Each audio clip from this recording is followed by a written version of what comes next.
Welcome back to another episode of Ministry of Truth. I'm your only host on this show, and yeah, it's early, but it's not early for some people. It's not early for me because tend to wake up early. For me, it's normal though. For some people, it's early because I don't know. Maybe it's just the way I'm ingrained. It's stuck in my brain because it's insane. Gone insane. Got no brain because I'm insane in the membrane. Yeah. Anyway, ladies and gentlemen, boys and girls, I got a lot of shit we're going to go over today. And, well, I don't know if I'm going to have a cutoff time or I'm just going to play all the way through because it's got a lot of videos. A lot of nostalgia, but a lot of new stuff that's happened within the past 24 to 48 hours, to include the CIA raiding the office of the Tulsi Gabbard. And we'll get more into that because it's interesting and it goes back to something I said years ago about why the Ukraine war actually started. And biolabs. Funny that that's coming up again. COVID, hantavirus. Anyway, ladies and gentlemen, I hope you have gotten yourself something to drink this morning because it is early in the morning.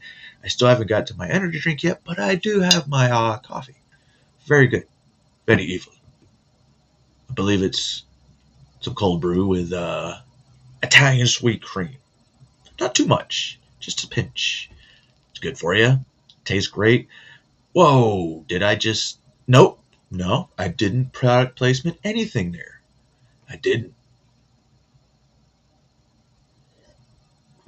This grenade cup is pretty awesome. I got it from blackriflecoffee.com. No, actually, I went to the Black Rifle Coffee store that we had in Nashville. And my kid picked this one up for me years ago. So with that being said, go get yourself something to eat because you might get hangry. Because breakfast is the most important meal of the day. Mine just happens to be coffee. All right.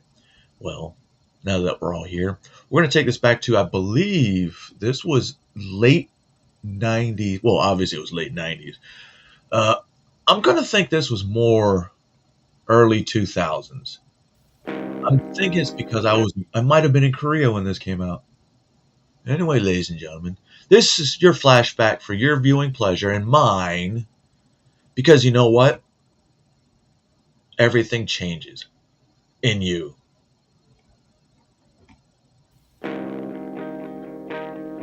All right, drum band. Ooh, 23 seconds. Gross.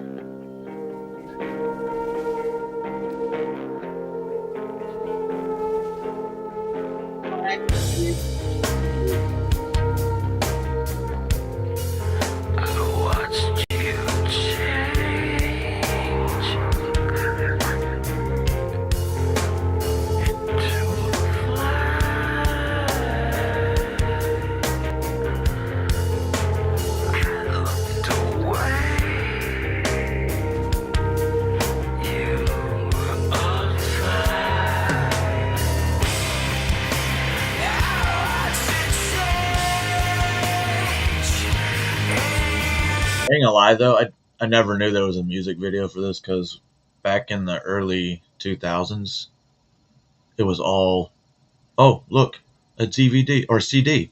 Oh, they're out now. Let me check this out. Whoa, YouTube, already. We're gonna play this through a little bit more. Let's see if it cuts it out. But it couldn't.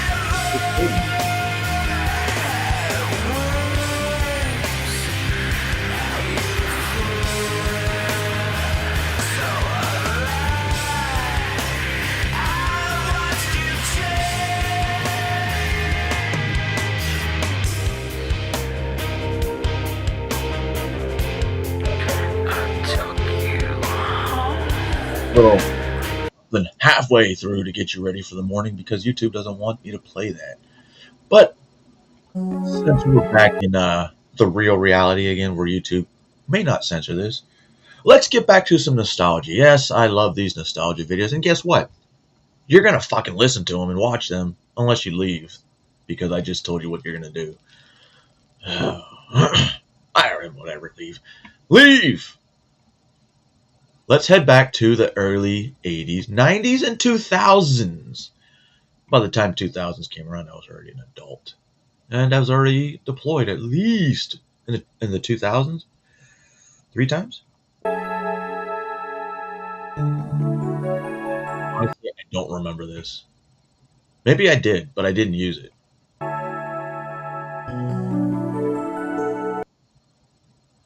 Yeah, I got nothing.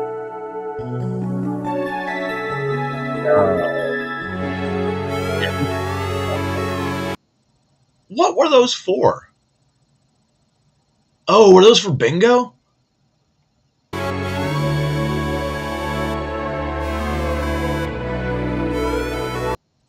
Okay. I thought I was imagining shit. I remember when ice cream used to come in these boxes. Cardboard boxes. That's how I remember ice cream. That's funny. Still have some of those.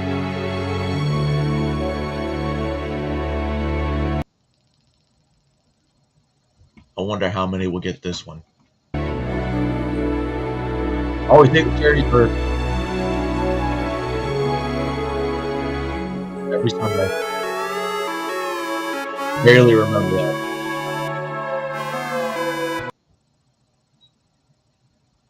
Oh, this is glitter glue, I think. Why does it smell? Wait, is that the shit girls used to spray on themselves to get glittery? I'm not gonna lie, when they spray their glittery shit on their fucking chest, it's kind of hard not to be. Oh, you trying to get me to look at those?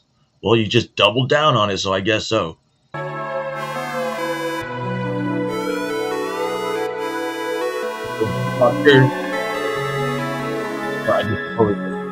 G.I. Joe.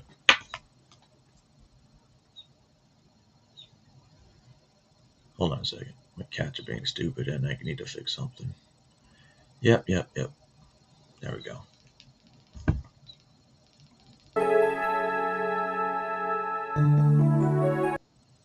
Top 10 slang words. Bro.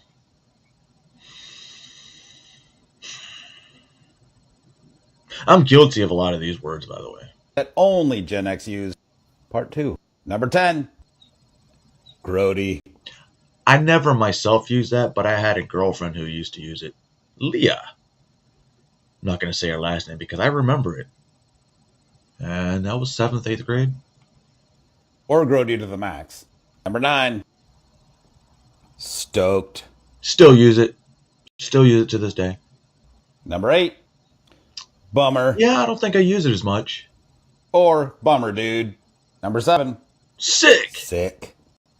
Or ill. Oh, I think that might have been an East Coast thing. Number 6, and we can thank Bill and Ted for this one. Excellent. Oh my God. I know, Lady J, you used it the other day. Excellent. There it is. Be excellent to each other. Or be excellent to each other. Number 5. Not. I still do that. Number 4. No duh. I don't use that no more. Might have been a Bart Simpson thing. Number 3, and this definitely was a Bart Simpson thing. Eat my short? Gag me. Oh. With a. That was definitely Bart. Number 2. Take a chill pill. Yeah. I don't use it. Before we get to number 1, we do have a quick bonus word. This might have just been a Boston thing. Gen X, you can help me out on this. Of course, it's wicked. The number 1 slang word. You know, he said wicked, but he went through Boston, but he totally skipped California and they're hella. That was like their wicked. That only Gen X used. This might go way back Gen X. Is gnarly. Gnarly, bro. Also threw dude on the end of that. How many of those did you used to use? How many did you? Gnarly. Oh, more. Gen X has no interest to be a part of any type of generation wars. It's because we are our own generation and we don't give a fuck. I like this dude's faces sometimes, but he also does that Everclear thing, which is like he's copying because he says the same words. There it is. You're going to feel like regret. Generation X? Yeah, that sounds about right. We preferred our wars with a dodgeball in hand. And how Gen X is often just completely let out of the picture. Wait. Where?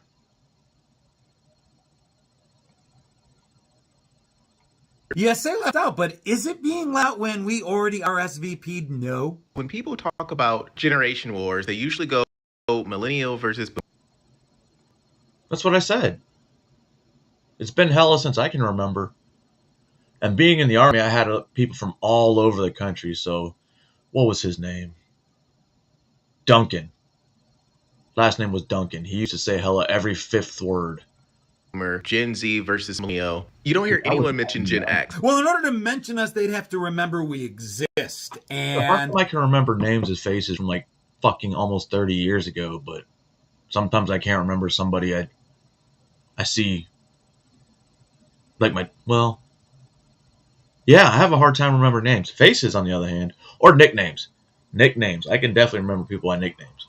For the most part, people don't. And honestly, we're okay with it. I do not understand why they are the forgotten generation when they were so incredibly impactful and significant. Oh, thank you. Thank you. Somebody cares. Oh, you fucking fag. Well, a lot of that comes from the fact that when we were young, we were told what to do and expected to do it. And told to shut without up. accolades, without applause, without trophies, without parents in the office. See that? No recognition. Kids graduate high school, you were supposed to do that. When I graduated basic training, I was supposed to do that. It's what I signed up to do. When I came back from war, I signed up to do that. But you know what? Aside from that, a lot of the technology we have today is because of us. And we pioneered it. Like, we were able to fucking program a VCR without instructions. Sometimes, without a ride home after. All of the shit we have that is cool now, I would argue it was because of Gen X. Is this what it feels like? To be seen? This is what they mean by acknowledgement. Thank you, but... dude. You're welcome. You know, before, like, thank you. You know what I say now? You're welcome for my service. Well, typically that's what we say around other vets, but now I'm going to start using it here. Every time somebody says thank you for your service, I'm going to be like, well, you're welcome for my service.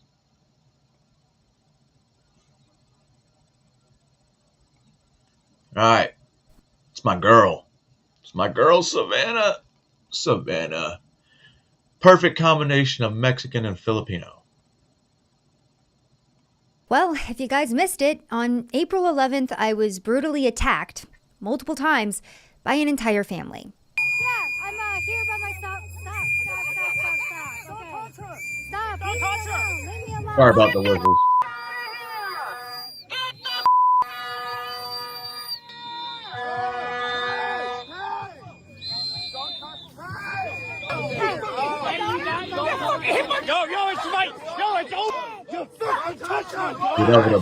But honestly, that's old news, and I don't want to talk about that.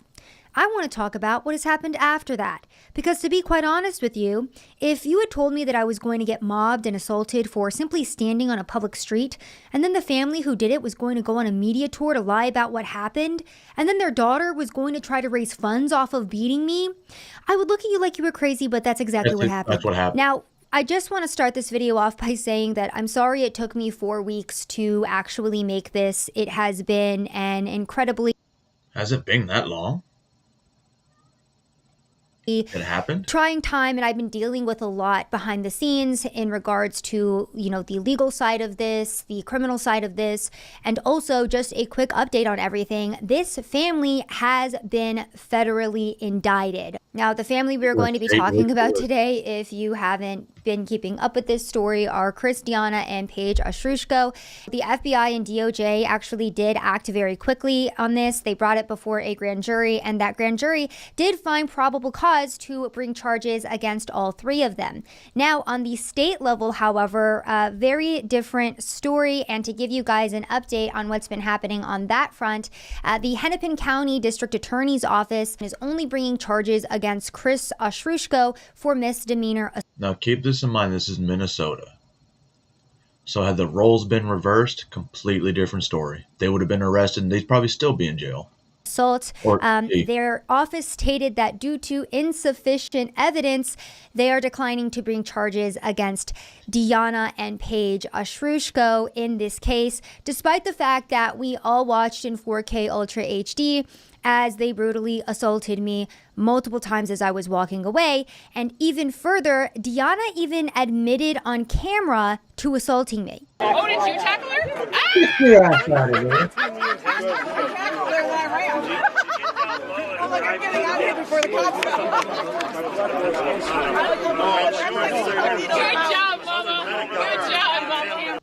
So for those of you who might have missed it, that is Diana Ostroushko immediately after assaulting me, saying that she tackled me It's and then crazy. she They're ran. outside of the ICE detention center, but they attacked a Mexican Filipino, and they're all white.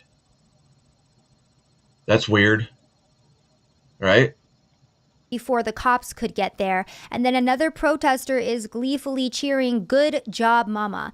On top of that, we've all seen the other footage involved in this situation in which Chris Ostroushko instructs his own daughter to come up to me and blow a whistle in my ear. Which is all quote unquote.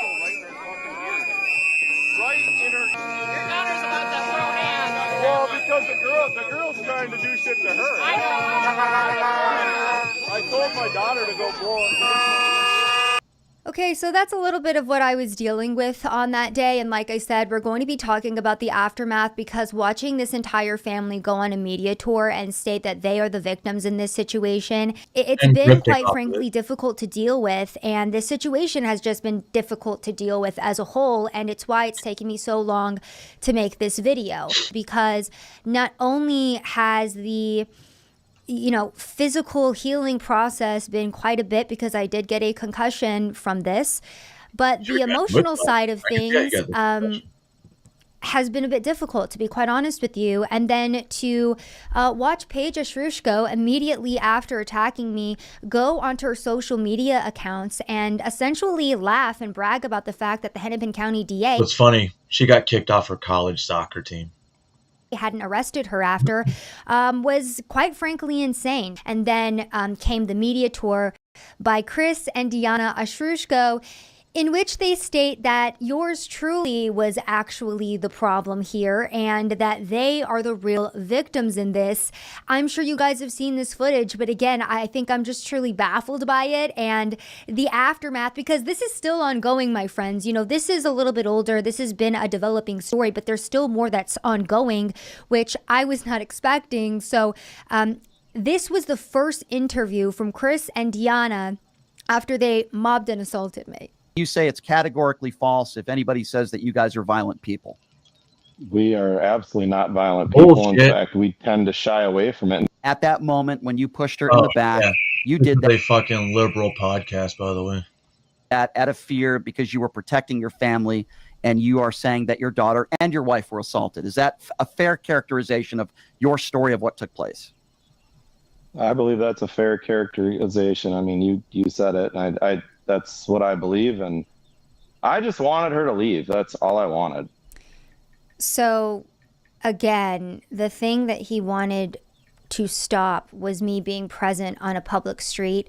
I want to highlight too immediately for people, because I had obviously put up this footage and many people, even on the right, were chastising me, saying, well, you should have known better. If you were going to go and interview people, you probably, should have brought security, XYZ. Oh, you got assaulted? Maybe you should have thought better. That's kind of like telling a woman she got raped because the way she was dressing. It's kind of the same thing.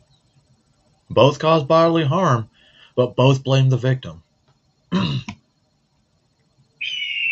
I wasn't there to interview people. I was there to conduct observational journalism, and I made that clear multiple times to multiple protesters in this crowd, especially as they started swarming me. The only time I started talking to people was when they came up to me and they started swarming me. Okay, so this guy's name is Brian Shapiro, by the way, the host of this show that gave this softball interview. Shapiro. And keep this guy in mind because he's going to be popping up again here in a moment because he spent weeks harassing me after I was assaulted, calling for my arrest, and also saying that I was lying about everything that happened. I was lying about my injuries, and he just spent weeks attacking me, which was insane. Even threatening defamation suits against me for telling my side of the story, which again was a basic observable representation of what we all saw on camera. So the Ashrushkos go on Brian Shapiro's show. They essentially let Brian write the entire narrative for them, and then they sit there and go, yep, we agree with that.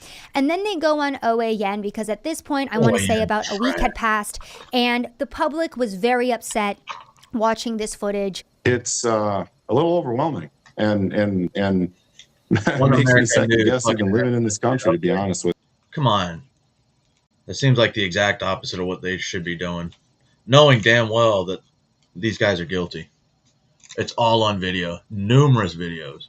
With all this going on, I've never had this happen in my life. Now, Chris talked about how his family was being doxxed and that he and his wife were receiving hundreds of angry phone calls, and I don't agree with any of that. However, it is shocking to me that this family was truly baffled that the public didn't like their violent actions and had a negative reaction to them. And by the way, the family didn't just stop with the media tour. Multiple GoFundMes were also created to help them fundraise after beating me. Yes, a first fundraiser titled Stand in Solidarity with Paige, Deanna, and Chris was created to try and raise $8,000 for the family for their trauma and loss. And then Paige and her boyfriend created another GoFundMe to try and raise $12,000, again, for Paige's trauma. Now, to add... The grift is fucking real there. These piece of shits committed a crime, and now they want you guys to give them money for it. Yeah, that makes sense. Even more insult to injury, the guy, Brian Shapiro, who, again, had first brought these people on, then decided to spend weeks harassing me in my DMs, saying that I was lying about my concussion, I was lying about my injuries. Now, I'm just going to read you some of the DMs that this man sent me so you guys can understand how unhinged this man was. And keep in mind, too, because he invited me to go on his show. And he had invited me on after the assault, and I said no because I saw this post from Brian Shapiro. Now proven, the first person who made physical contact with anyone was Sav Says.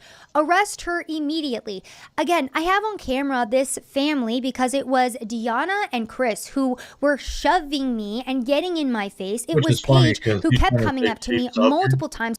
Dude, if you're in my space, I'm sorry.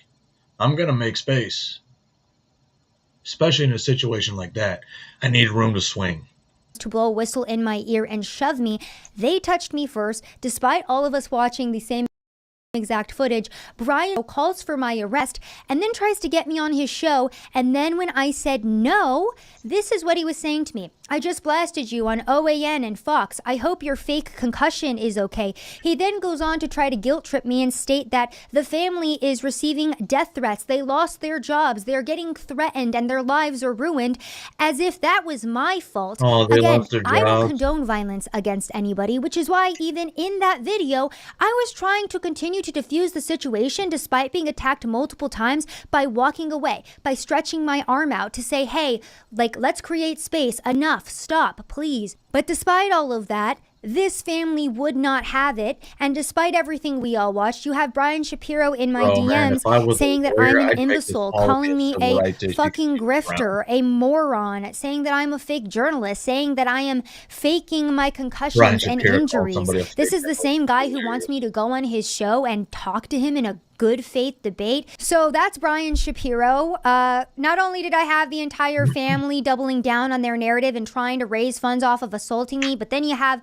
left-wingers that are in my DMs and making sure that I feel even worse about this situation by calling for my arrest and telling me that I'm fake and a grifter. On top of all of that happening, because no, we are not done yet, my friends, you also had CBS Minnesota, who came out with their own piece, and guess who they interviewed as their witnesses for this little piece? They interviewed the same protesters who were screaming in my face and calling me a fucking idiot. We had separated her from Chris and his family.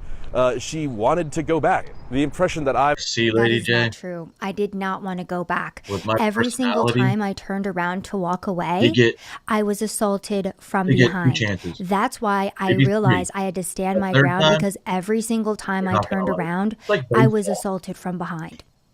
gotten, because I've watched the footage a bunch of times now, is that both put of your them hands kind of on wanted me? to fight. It's frustrating to be saving somebody from an assault who doesn't want you to be saving them from an assault. This is the guy that was calling me a fucking idiot. So that's CBS Minnesota. And by the way, because I was initially extremely upset when I first saw this piece, because I was like, why didn't these people reach out to me for comment? And apparently they did. 5 hours before they came out with this piece, they gave me a 5-hour window to respond, but they did a sit-down in-person interview with the 2 protesters who alleged that they were my saviors. On a roof, let's nonetheless. go ahead and take a peek at who these protesters are, by the way. I just saved Erica Kirk Jr. from getting her butt kicked at the Whipple building today and wound up preventing this young agitator from getting brain damage.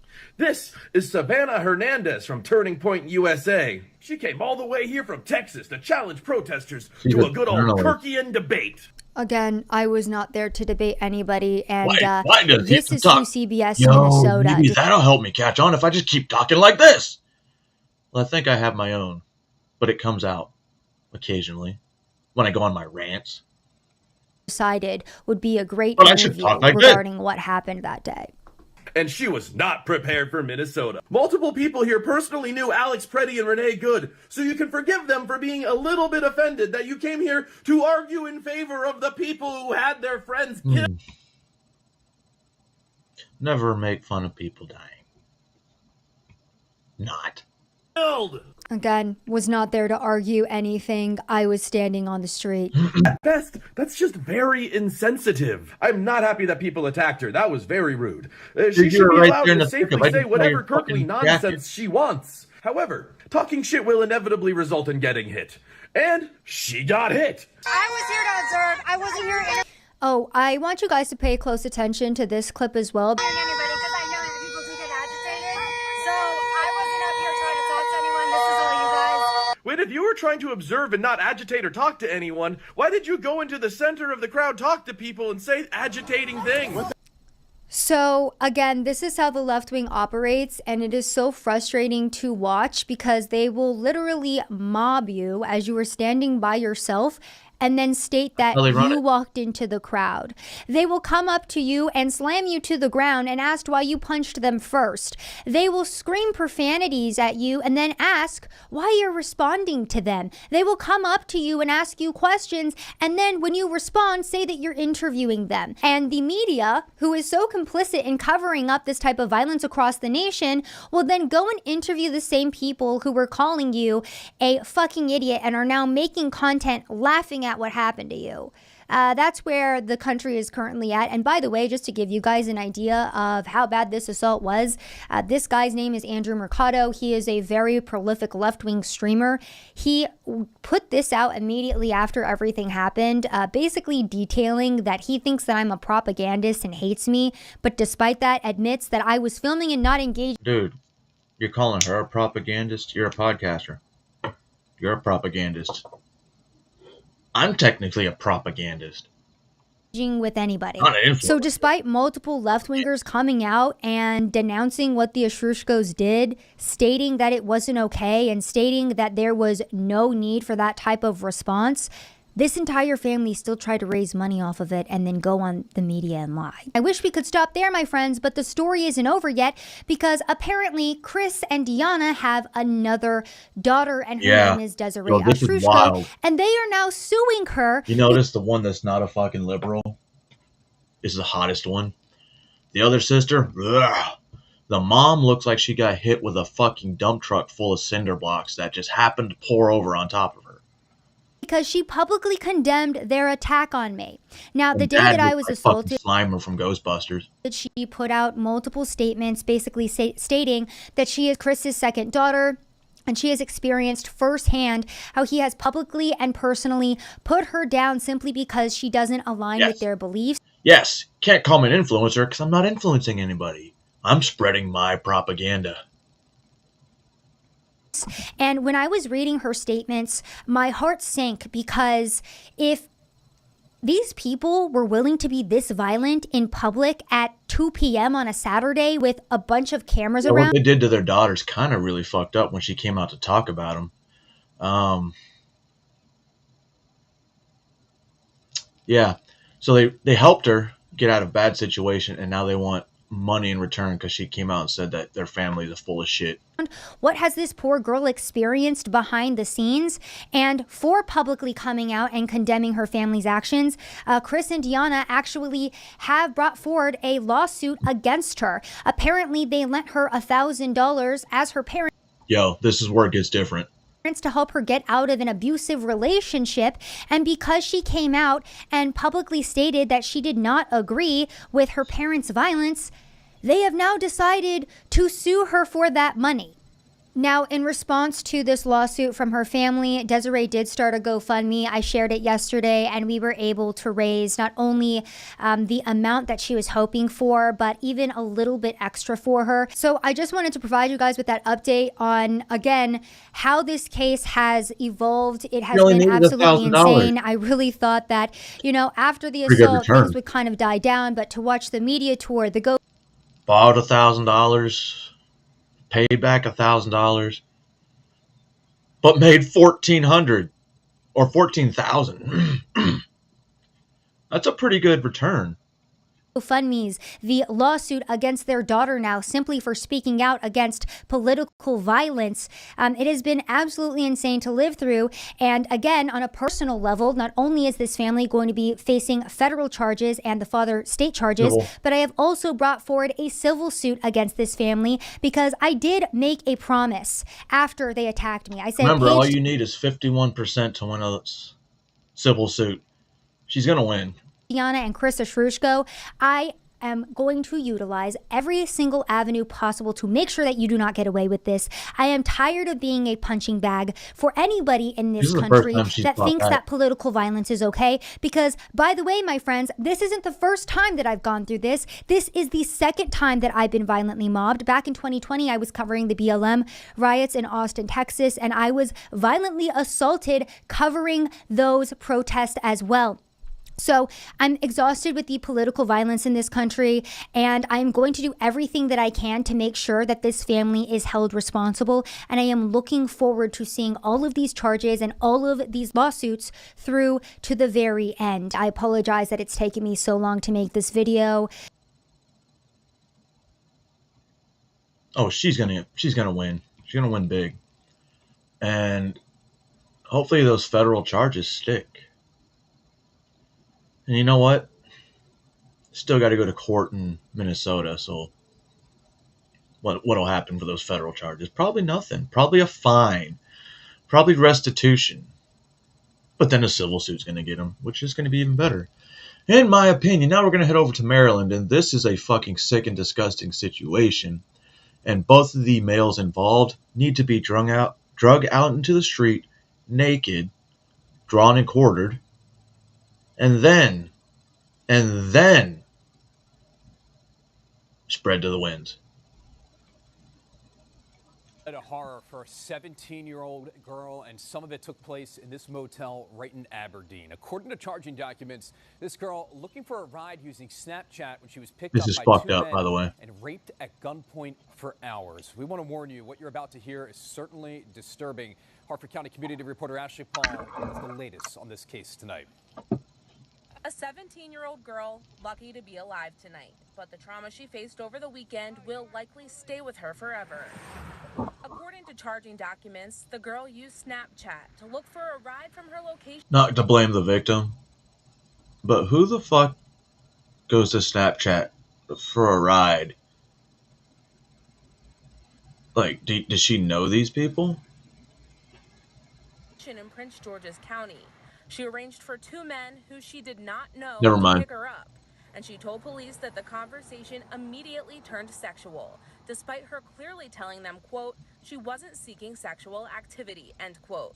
Investigators say the men then drove her to the Lantham Forest Recreation Center, where the men gave her alcohol before things, quote, escalated from sexualized verbal pressure to physical assault, end quote, with police then saying the men raped her multiple times while displaying a gun.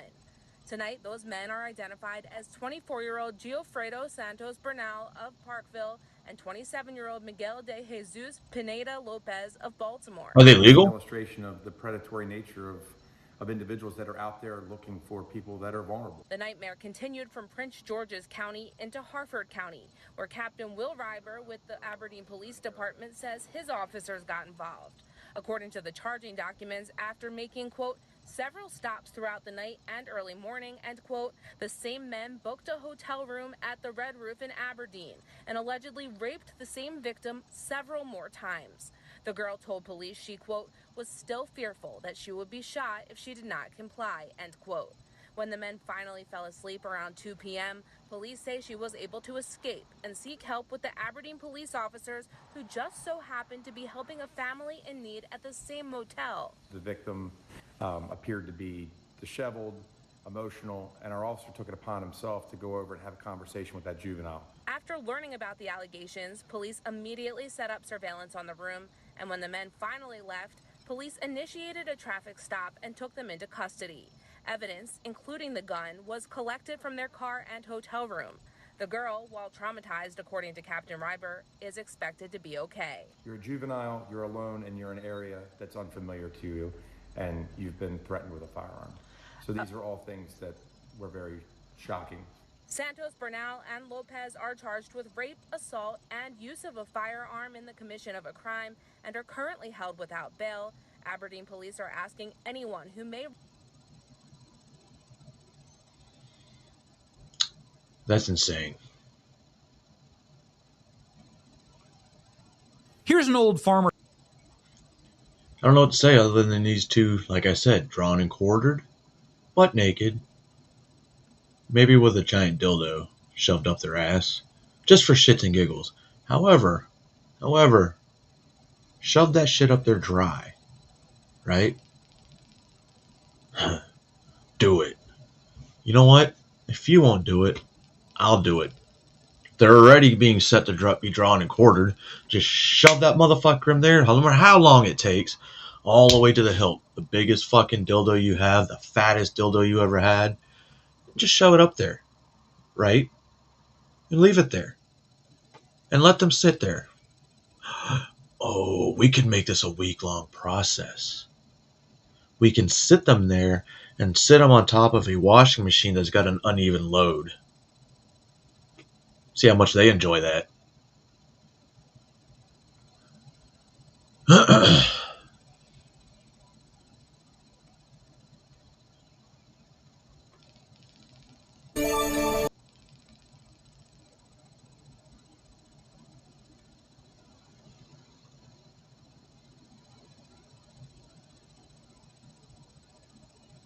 All right, next story.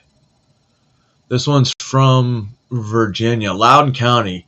It's funny how Loudoun County always seems to be in the news in their schools with some sort of sexual assault, sexual in nature issue with trans males, females. This one's actually different. This is a male bathroom with over 40 victims. All right, following new details this morning on disturbing allegations from a Loudoun County high school. For 3 years, dozens of students, more than 40 boys, have allegedly been filmed by another student while using the bathroom at Freedom High School.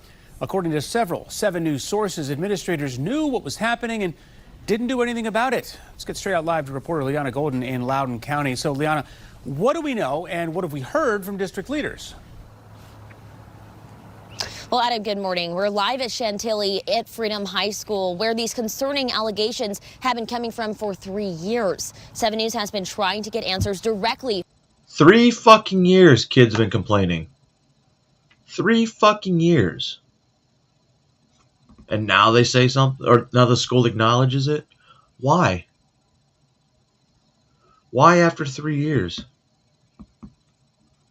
From LCPS, but we have yet to receive a statement. So last night, my colleague Christian Flores showed up at a school board meeting. Take a look at that interaction. Do you guys actually have a comment on the Freedom incident, on the allegations of the boy recording in the bathroom? We did, but we have. I sent you information. So that was a district spokesperson, and even though he said he'd sent over information, we had not received anything. Sources telling 7 News a transgender student at Freedom High School is accused of filming boys without pants or underwear on in bathroom stalls. Those sources add that there are more than 40 victims. I'm sorry, did I hear the word trans? So a girl was in there filming them, is what you're saying. Interesting. If she's filming them, could that be considered child porn? They are minors. Over 3 years, but the school did not notify parents until roughly 2 weeks ago when the principal sent an email. That's a timeline very concerning to LCPS parents. I'd be pissed. I did not know until just now that the I'd school sue the knew school. about it. If that's the case, that's really bad. That's, the school protecting the wrong party. Now, 7 News also spoke with an attorney who believes that the district could face legal action from parents under Title IX. Now, What do I know about the hantavirus? It's not contagious. It's not contagious, like they want you to believe it is. Give me a second. Let me pull up my hantavirus cheat sheet that I made. Hopefully I saved it. And it doesn't look like I fucking saved it. God damn it. Bunnies, Tina Serbian, Epstein, Massey, Alex Jones. Let me let this play while I try to find this. Loudoun County Sheriff's Office is also investigating these claims, and if we hear anything from the district, we'll make sure to pass that along to you. For now, reporting live in Chantilly, I'm Liana Golden, 7 News. Well, Loudoun County Public Schools is currently being investigated by the Education Department for its bathroom and locker room policies. Right now, the district lets students choose which ones to use based on their gender identity. The DOE claims this violates Title IX. Now, the Loudoun County Superintendent, Dr. Aaron Spence, has been called to testify on these policies before Congress next month. 7 News will let you know what comes out of that hearing. Well, next we go to Loudoun County, where the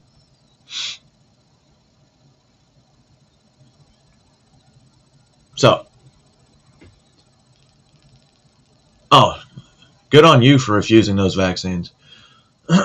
So, the virus that they're spreading, because the hantavirus is not contagious at all. There's only one that can be spread from person-to-person contact, and that's the Andes virus. I think I spoke on this yesterday. The Andes virus is the only one that's contagious, and it comes from Argentina, hence the name Andes. And it's due to rats. Kind of like people inhaling rat shit, like dust particles and all that stuff. That's how they get it. Now, in order to them to be contagious, it takes 1 to 8 weeks to incubate. The only time it's really contagious is if you have prolonged exposure with somebody who has the virus. And by prolonged exposure, it has to be like weeks. All right. So there's nothing to worry about. They're just spreading the fear. It's been around. They have no vaccine for it. So if they tell you they have a vaccine, they're full of shit. And here's the thing. There are no specific antiviral drugs, cure, or vaccine provided for the Andes virus or hantavirus pulmonary syndrome. All right. Treatment is entirely supportive, so you treat the symptoms and not the actual issue. So ICU monitoring, which would make sense because it is a respiratory disease, but I don't think it affects younger people. Advanced options in severe cases, obviously, fluids, and blood pressure and sleep. So it's not as contagious as they want you to believe it is. So there's that. Oh, and also Hanta. Guess what Hanta means in Hebrew? Scam.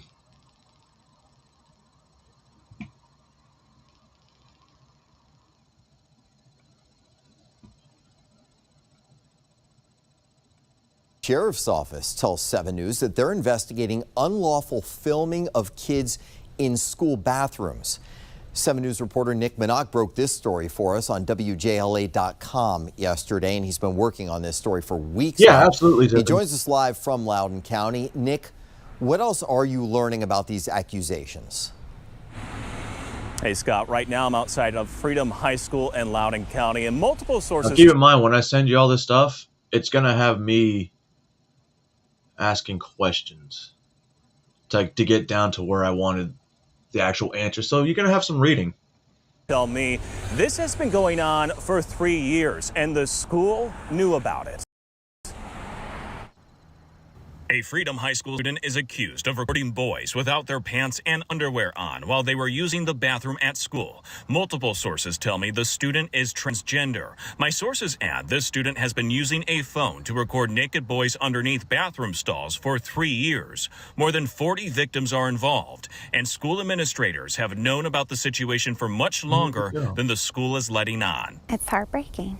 It's heartbreaking. Christina has 2 boys who attend Freedom High School. She told me she learned more about what was going on from 7 News' reporting Monday afternoon than from Loudoun County Public Schools. I read about it's been going on for 3 years. I did not know until just now that the school knew about it. If that's the case, that's really bad. That's, the school protecting the wrong party in this case.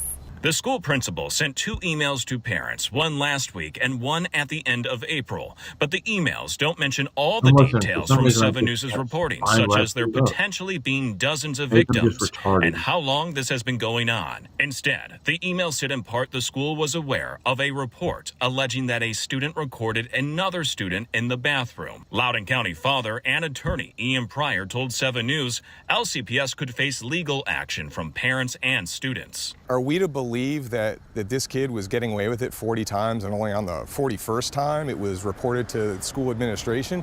Look, LCPS has lost the benefit of the doubt. And I think we really need to know, what did they know? Had there been complaints before and they brushed it under the rug? I mean, this is seriously concerning. This is a Title IX issue. If the school system acted with deliberate indifference and allowed this to continue to go on, there are several students that could have causes of action against the school under Title IX. Now, yesterday and today, I reached out to Loudoun County Public Schools for comment, and I asked, when did they first learn about this? Their response? Silence. Back to you. Well, Nick, do we know if the student at the center of these allegations is still attending school, still going to class there? Scott, it's a really good question. A lot of parents are asking that question, and the answer is we don't know. Parents don't know either, and it really goes down to transparency. Parents for a long time in Loudoun County felt like their school system has not been transparent when issues like this. Of course they're not transparent. Back to you. 3 fucking years. Yeah, a lot of questions to be answered. All right, thank you, Nick. Now, our Christian Flores is going to a Loudoun County School Board meeting that starts at 6 o'clock this evening, and he will have a full recap of what we learned and what concerned parents have to say tonight on 7 News at 11 o'clock. Meanwhile, 7 News has also learned that Loudoun County Superintendent Aaron Spence will testify before Congress next month. On June 10th, he will testify about parental rights. The Department of Education is investigating LCPS over a policy that allows students to use bathrooms and locker rooms based on their chosen gender identity. Spence issued a statement that reads in part, quote, "We are in the business of building trust, partnering with families, and creating a sense of belonging for every student we serve while following I sent it to you as well, Lady J. At the alert desk, just one day. For 3 years, dozens of high school boys, more than 40, have allegedly been filmed by a... I like how they just put 3 stories into one. That's not the one. Did he get rid of it? No way. I had a video of a Becerra interview who's running for governor of California, where he was the head of HHS. No, he was head of one of those organizations that were tracking the kids missing, and he pretty much said it wasn't on him, and that he didn't lie, and that video just disappeared, which is fucking wild that it would disappear.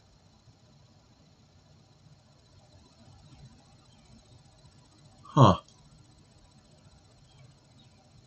Here's an old farmer's adage from Iowa. It's always so this story's actually out there. It's been out there for a couple of days now, but it should have been out there months ago or even last year about a certain senator or representative. I think he's a rep.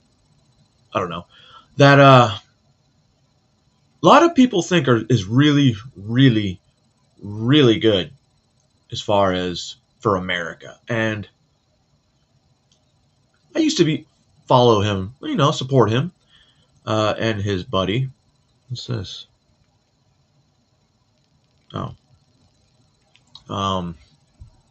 Rand Paul. And somewhere past a year, maybe 2 years, I saw this guy and I was like, man, this dude's full of shit. This dude's a fucking grifter. This same dude said that he's going to take all the names the victims of Epstein gave him and read them aloud on Senate floor. The same thing Marjorie Taylor Greene said, and now she's in Costa Rica in a $5 million house. Same thing Ro Khanna said, and Ro Khanna's pretending like he's walking it back. And Massey, you were the biggest mouth out there. Now, whether or not this story's true, and I'm leaning towards it is true, because it's not sexual in nature, and that's where people are gonna be like, oh, that's no big deal. Yes, the elections are coming up on the 19th, but this was brought up last year, kind of, sorta, so it's been there. And $60,000 later.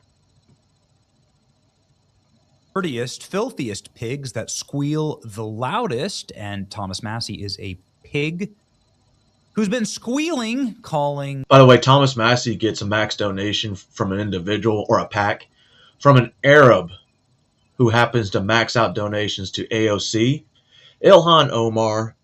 There was another one. Pretty much members of the squad.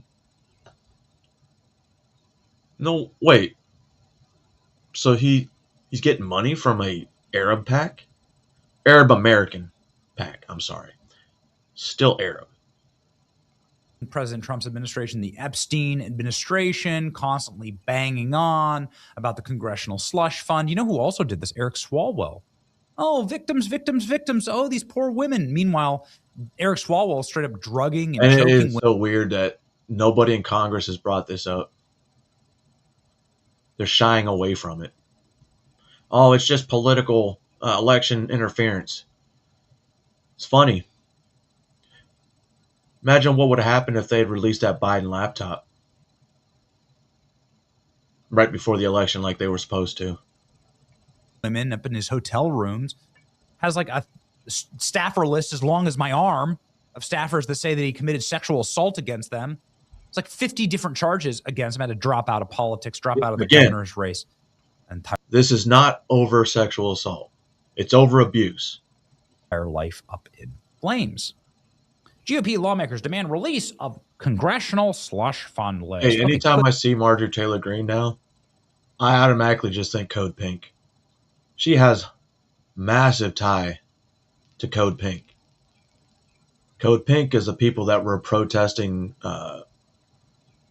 in Congress where the dude got his arm broke. Code Pink was outside taking up valuable law enforcement officers during the White House press correspondence dinner. So there was a little bit more people outside trying to control these.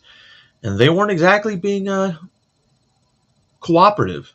Cool. I agree with that, by the way. Thomas Massey and Marjorie Taylor Greene are the ones who led this.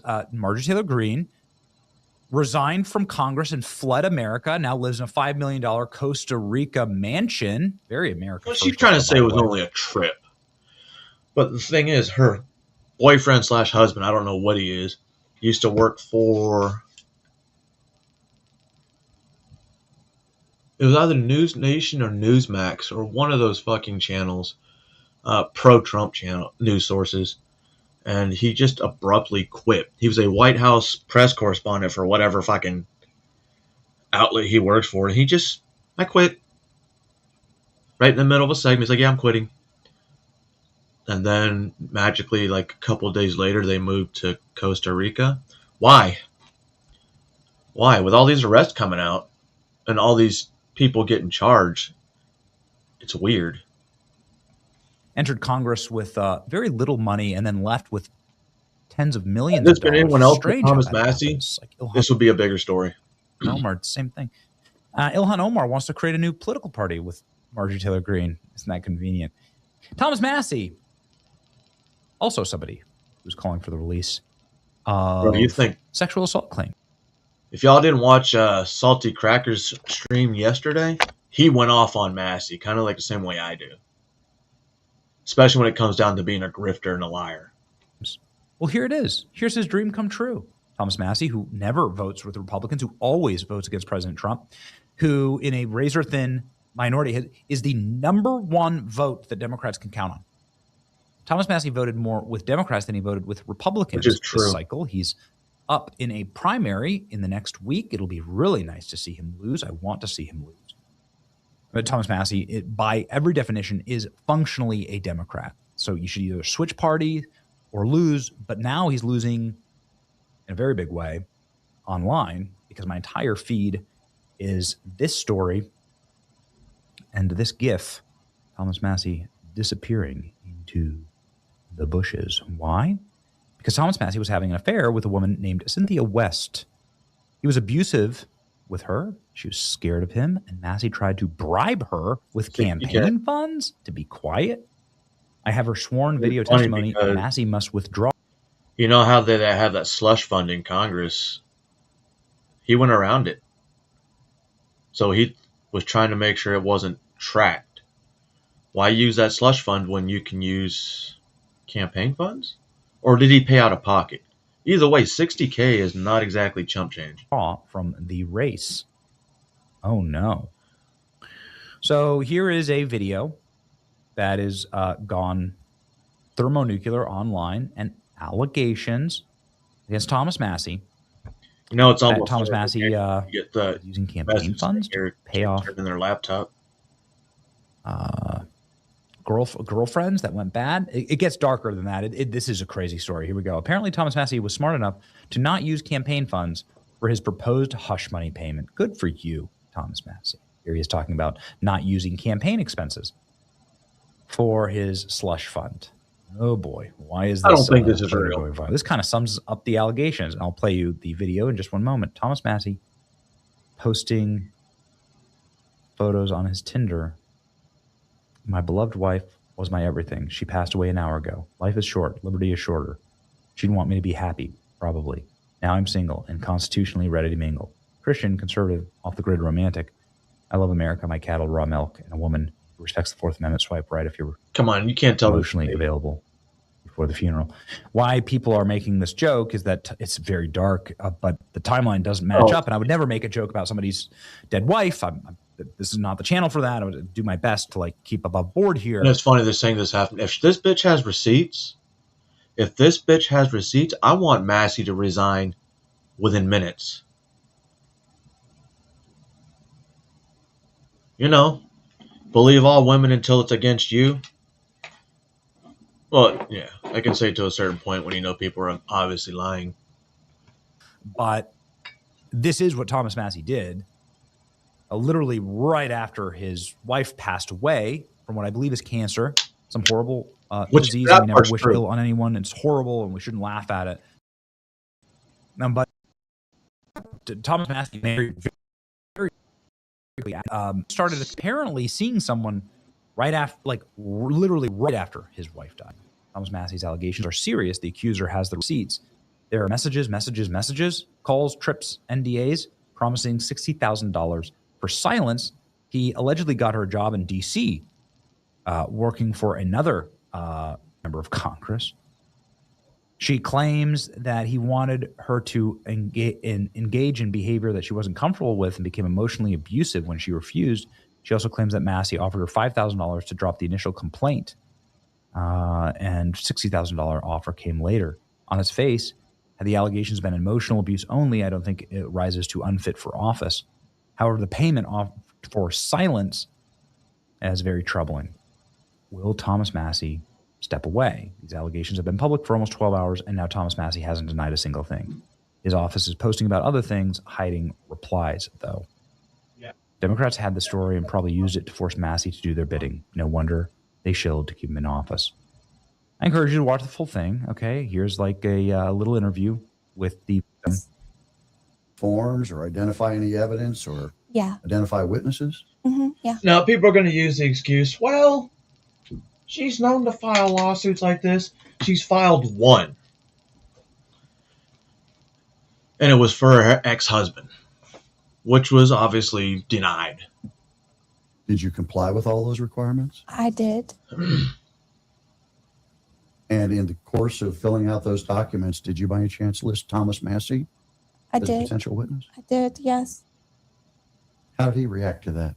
Well, out of courtesy, when I started the process, I called him up to let him know. And he was very angry.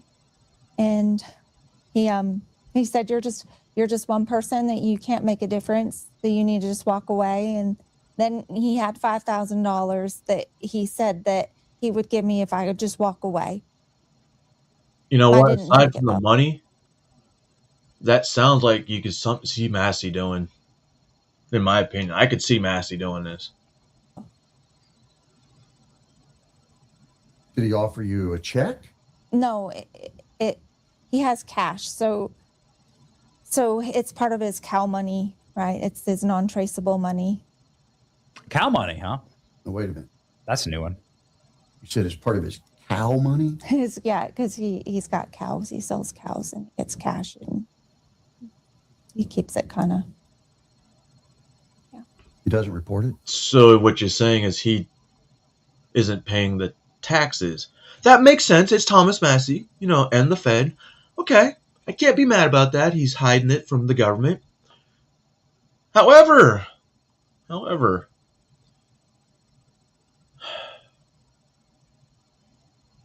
sad. Thought you were a constitutionalist, but he's also a libertarian. So he pretty much supports one thing, but then has to argue against it when other people are like, yeah, that's a good idea. No.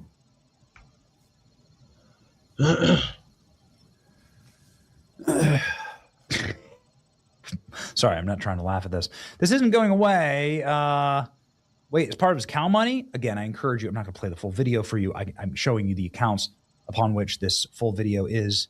But the story she shared with me revealed a very different picture. A darker picture. A deeply troubling one. More than once during our conversations, her fear overcame her courage. More than once, she considered remaining silent. Okay, so I encourage you to watch the whole thing. Obviously, I'm no fan of what they did to Brett Kavanaugh or anything like that, but I'm very concerned about the allegations here. Cheating husband in Congress. I'm not saying this is because it's Thomas Massey, but yeah. Because that would definitely turn him into one of those hypocrites. Hypocrites! Holier than thou. Thomas Massey, $60,000 payoff, NDA agreement. Rejected. I mean, when did this affair start? There must be a full investigation into Thomas Massey and what he's doing with his cow money. Cow money is now trending. Release the files. Thomas Massey. I feel like it's going to get worse. Yeah, Thomas but Massey wait till it's filed like you promised. His wife's death. Kentucky is effed up or stupid to vote for him. Thomas Massey is trending for having an affair before his sickly wife died and trying to pay off his staffer. Heartbreaking news out of Kentucky. His late wife's Kentucky-born family owned the farm. Massey is a swindler from Massachusetts, and he inherited it. Yikes. Thomas Massie was caught cheating on his dying wife, and then she passed away and started he started taking Ozempic, lost 40 pounds, and married his younger girlfriend. This guy is pure trash. Well, at least he took Ozempic. Thomas Massie tells Tucker Carlson he got remarried 16 months after his wife passed away. That's common among men who are widowers that have wonderful marriages.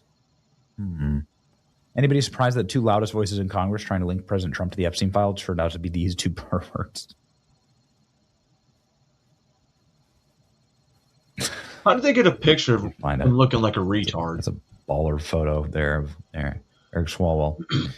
He looks like a retarded seal in that, and it's funny to me. The whole thing is not funny though. Here we go. She has apparently DMs and all the documents, even after 2 months. DM'd her 2 months after his wife passed away. Massie ended up getting her a congressional staffer job in D.C. It's pressured her to be involved in deviant sexual behavior with him. Cynthia rejected, feeling pressured and uncomfortable. When she rejected, Thomas Massie had her fired, bribed her, threatened to file a complaint. A complaint was filed in fall of 2025. Oh, really? These complaints that Thomas Massie was calling for? It's really remarkable here. Thomas Massie must resign today. Newly released testimony shows that he's a sexual deviant who abused a woman right after his wife's death, or perhaps before. Timeline's a little fuzzy, honestly. And then offered her cash to stay silent. This is the same guy that keeps going on about Epstein and principles. Withdraw from the race now. Dan was right. Dan's a Massie's retard. A liar, grifter, a fraud. Thank you and good morning. Kentucky Fried Chicken. Men need to be perp walked. Serious allegations, ladies and gentlemen. This is Thomas Massie. It is. It's always the guys that yap so loudly, right? I'm so much better than the Epstein class. You are the Epstein class, bro. Look at this. Congress has secretly paid out more than $17 million of your money. So this is a great question. Is it cow money or is it money from Congress? Is it money from Congress that Thomas Massie was potentially using here? Is this the hush money? I don't know. I encourage you to go watch this full interview. I don't have an attention span to watch that full interview, so yeah. It made it, I think it was trending number 2 yesterday morning or the day before that. But yeah, good old Thomas Massie. Don't know why, man. A lot of these people that, I thought were like really good politicians, and over the past year and a half, I've been saying fuck these guys.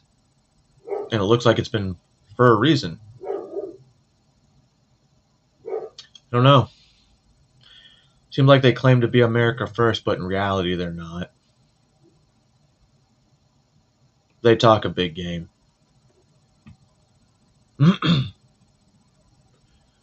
It's crazy because I didn't even know these threats were made in Middle Tennessee, and 2 of the schools that they bring up are in my county, or my city.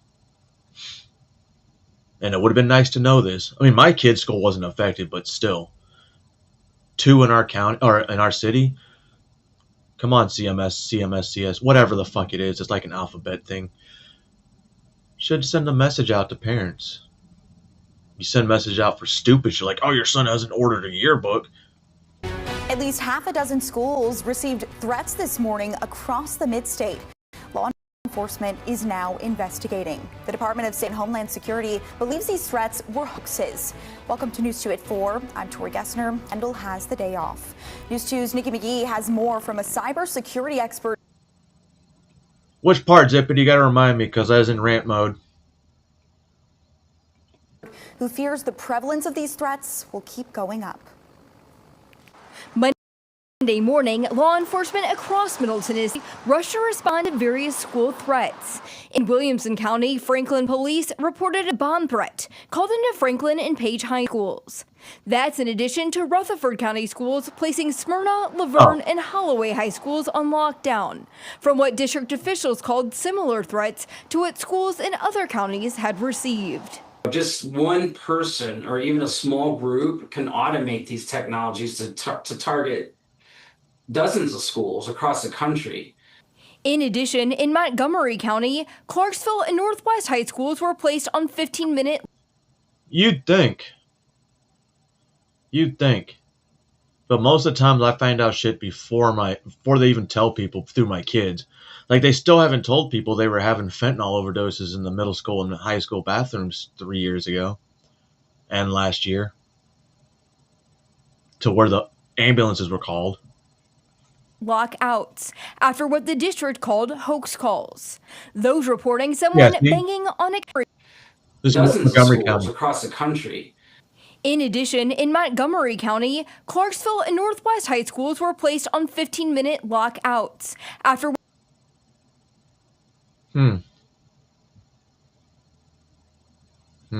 I know where both of those schools are.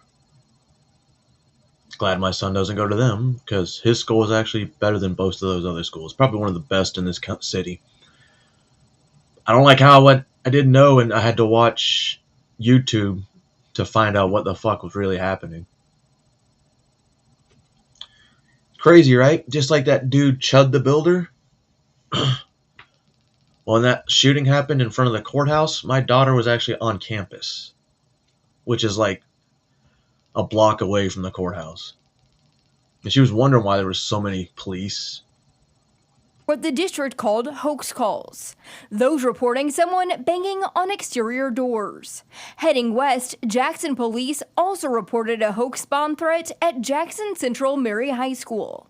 False school threats is something cybersecurity expert Chris Warner says we're seeing more and more of across the country. This motivation. I don't like about this, when they call these in, what they're, in my opinion, what they're doing, because shit, it happened to us, is they call it, they see the response, they obviously they're going to check response time, so you know how much time you have to do stupid shit, where the people go, because you know what, a bomb threat, guess what happens? Everyone goes outside. And what happens when everyone goes outside? It's like shooting fish in a barrel. Not that this will happen. This is what they need to be worried about. It's just the world we live in. They learn tactics and procedures. Attack is to cause disruption in operations of our first responders in our schooling system, and it causes so much chaos. The Tennessee Department of Safety and Homeland Security released a statement saying it was aware of multiple reports of potential school threats across the state. And although believed to be hoaxes, they were still taking them seriously and investigating. Warner says it's important to do that, even amid growing hoax calls, saying bad actors may be watching response times and critical infrastructure. What'd I say? What did I say? The response times. They didn't mention the other part, which is smart. Which is actually smart. If they even thought about that. If you wanted to think, look at, what's that place? Vegas. You know, the shooting. He offers this analogy. The smoke detector that's constantly going off, or the alarms going off. Oh, it goes off all the time. Maybe even a work setting, it goes off all the time. Check and recheck. Yeah, he's not lying. When alarms go off, you sleep through them. When I was a young guy living in the barracks, and if the smoke detector or smoke system, whatever, was going off, you hear it, you'd wait a couple minutes. If you don't hear knocking on the door, then go right back to sleep, which I would do. Kind of the same way when we had incoming mortars. We would hear the incoming call, and I would hear an explosion. And like, yep, that's way too far away. And if it is close, then, well, maybe it's just my day, and I'm going to sleep. You kind of get that way when you're over there long enough. Oh, here it is. We don't want to. This Democrat candidate for governor just destroyed his own career, getting caught on camera, pathetically pleading. By the way, this is a profile piece. This is not a gotcha piece, right? Well, look, I think these questions are fair. It's in order to learn about you as a... I don't do product placements. I don't get paid. Be cool if I did. Be cool if I did. However, I would have to change my content. But, oh yeah. Again, Reign energy drinks. Great for you? Probably not. Tasty? Absolutely. Do I drink one every day? Just about. No, it really is every day. Even if I don't have any in the fridge, I go to the store. But my wife, when she goes grocery shopping, she buys about 12 at a time.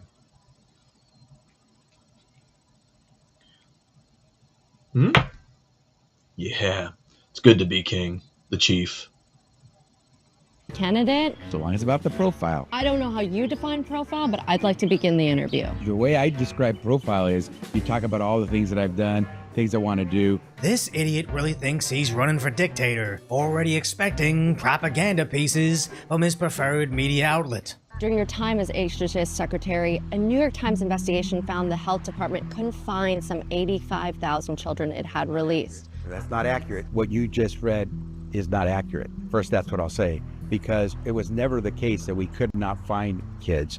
You're essentially, I don't know if you got those talking points from Donald Trump. It's from a New York Times article. That's not what the New York Times article said. Bro, you got your information from Donald Trump. Dude, this was before Donald Trump even got elected, when you were still in charge up there. And it was 300 to 450,000 kids you lost. And you're trying to say the New York Times, a very anti-Trump media source, pro-Democrat media source, and you're going to say that they didn't print something?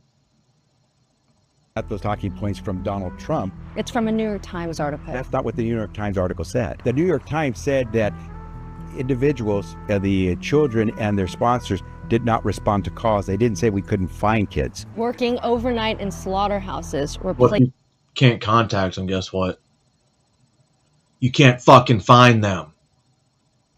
Replacing roofs, operating machineries in factories, children as young as 14 years old. That part occurred after these children had left the care of Department of Health and Human Services. You let these children go into those individual sponsors in their responsibility. Some of these kids, probably because they needed to earn some money. So first that was a MAGA narrative. 2, the New York Times didn't write exactly that. Well, okay, that was what was reported, but they only went missing after we passed them along to finally, yeah, we let it happen, but they gotta work, right? Yeah. It's almost as bad as when busloads of undocumented individuals arrived at NYC and Democrats tried to explain them being sold into slavery was just survival work. A big influx of human trafficking.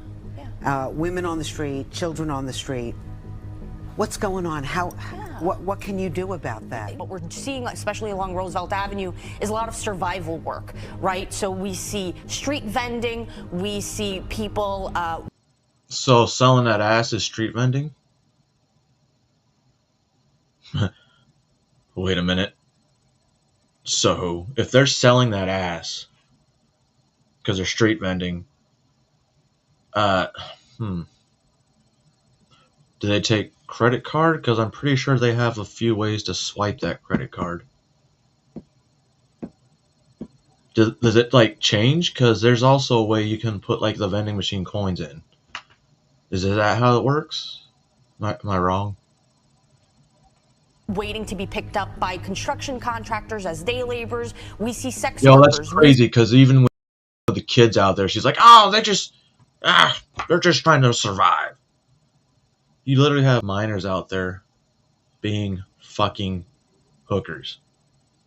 But it's okay, right? It's okay. See all sorts of things that people have to do in order to survive. That's why we call it survival work. And while there is human trafficking, the law unfortunately does not help distinguish between those who are who are trafficked and who are not. For us to actually be able to find those bad guys and catch them. How many times do Democrats have to openly admit we're okay with missing migrant kids being sold into slavery as long as they can benefit politically, for ordinary Americans to stop supporting this? As Becerra's running for California's governor, who just witnessed an ICE raid on a pot farm to which the Democrats fought the feds to stop them. And I'm also working with our governor's office and our state attorney general's office to see if we can explore legal avenues to just stop these operations from occurring. From eventually rescuing at least 10 unaccompanied kids working on a pot farm. But the more we look into how Becerra's history may directly implicate him, the worse it gets. As after the interview, the media still wouldn't let him slither away. Talks for a plea deal with the DOJ over this case. You're certain that there's nothing that she could say in those conversations that might implicate you in any way? I'm moving forward. As I said, everyone will be accountable for their actions. We're moving forward. For the voters in California who might look at that situation and wonder if you have the chops to manage a crisis as governor, what do you say? So first, you've conflated a lot of different things that are unrelated into one question. But what I will tell you is this. Remember what we inherited. When I came in as secretary, we took over from an administration that had been putting kids in cages. Again parroting the whole kids in cages hoax, which were actually Obama's cages, and even if it was Trump's, how is processing them to go back home better than letting them be sold? Which is why he doesn't like being questioned on it, running away like the rat that he is. And we will move forward, and on my watch, we're very proud of the care that we provided these children. But are you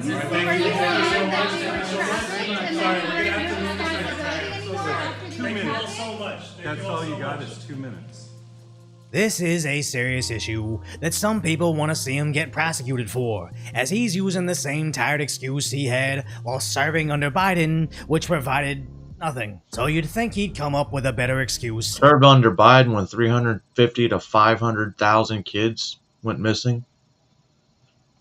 As he's constantly being accused of this. Mr. Becerra, are you proud that you pushed out 85,000 migrant children?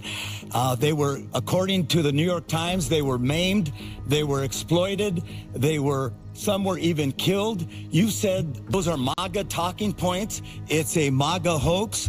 Tell that to the children who died.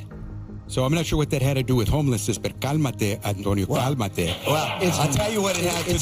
It's about saying calm down in Spanish while the audience laughs is some genuinely sick shit. They're not debating fiscal policies or police budgets. We're talking about missing kids, some of which got sold under the administration he served as HHS secretary. As our own security committee knew about the risks of trafficking after they ended DNA testing at the border, where we used to DNA swab so-called families crossing the border just to verify that they were actually related. But Biden placed max immigration over safety, so it was discontinued under him. Look, under the Trump administration, we did DNA testing, and one pilot, I think it was El Paso, we found almost 1/3 of the families weren't even families. These children were victims of trafficking. And look, this administration lost over 340,000 children that were smuggled in this country, released to unvetted sponsors, now they can't find. It became a huge issue in Texas. And one of the biggest problems that we were facing in Texas was when we would come across these large groups of families and unaccompanied children,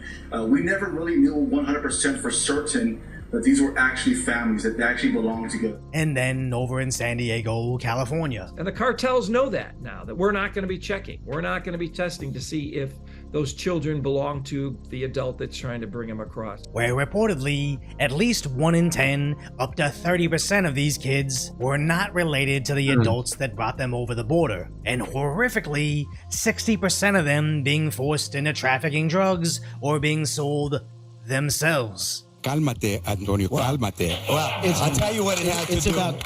Becerra would like you to just calm down about it. Or better yet, journalists shouldn't even be allowed to ask about it. As he does kinda have a point. Why would we worry about the kid? Looks like the VA sent me another in-home sleep test. Fuckers.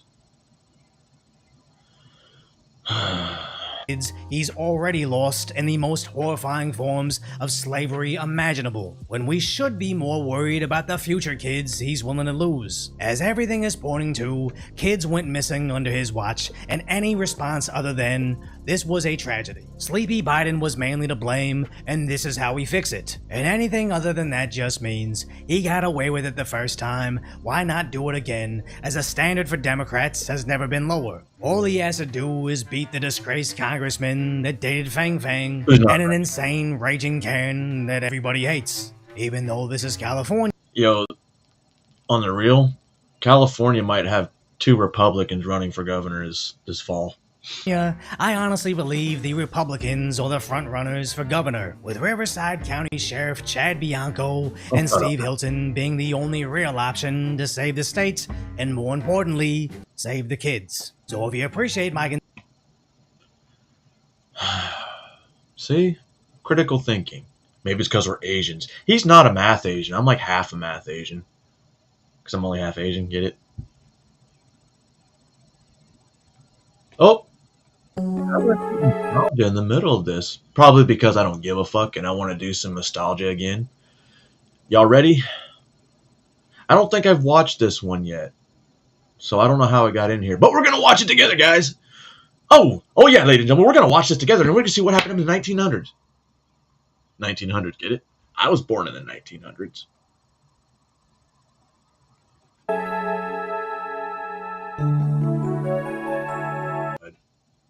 You know what I know about Fruitopia? My senior year, they would sell these in the cafeteria. Every day. That's all I would buy. All I cared was with Fruitopia. And now I can't. Do they even make it anymore? I don't think so. Even if they did, I probably wouldn't drink it now. Okay. If you've never fucked with these at the grocery store, you're a liar. You're a liar.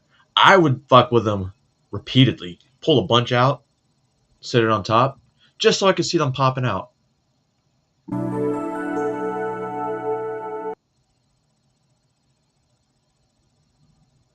It's a good one. See? Emojis used to be stenciled. Because we didn't have any way to send them except for note paper.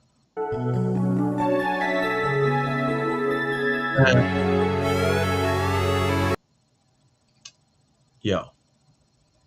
My mom, she used to record shows. She used to record movies. She would go rent a movie. Obviously, they were tapes. And then we'd have one of the ones where you can play and record at the same time.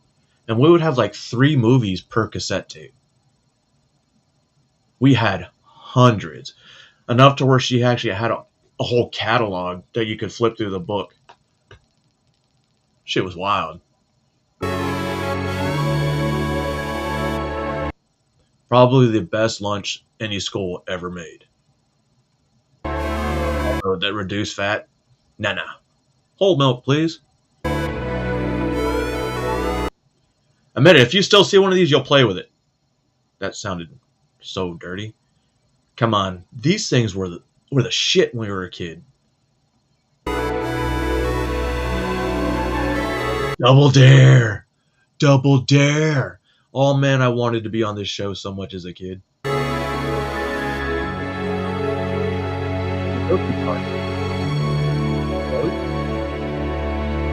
Yes. We all remember Dave in the commercials for Wendy's.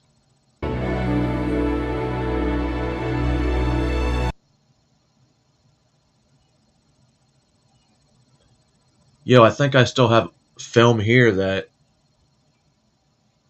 still developed like that, and I still have the negatives. Was the killer at last year's Antioch High School shooting influenced by neo-Nazis or other online extremists? Tonight, an exclusive News Channel 5 investigation revealing it appears the shooter had so-called handlers who were egging him on. And what's even more disturbing, investigators say those same extremist groups are continuing to target children, including kids right here in the Mid-State. News Channel 5 Chief Investigative Reporter Phil Williams has spent months digging into this story.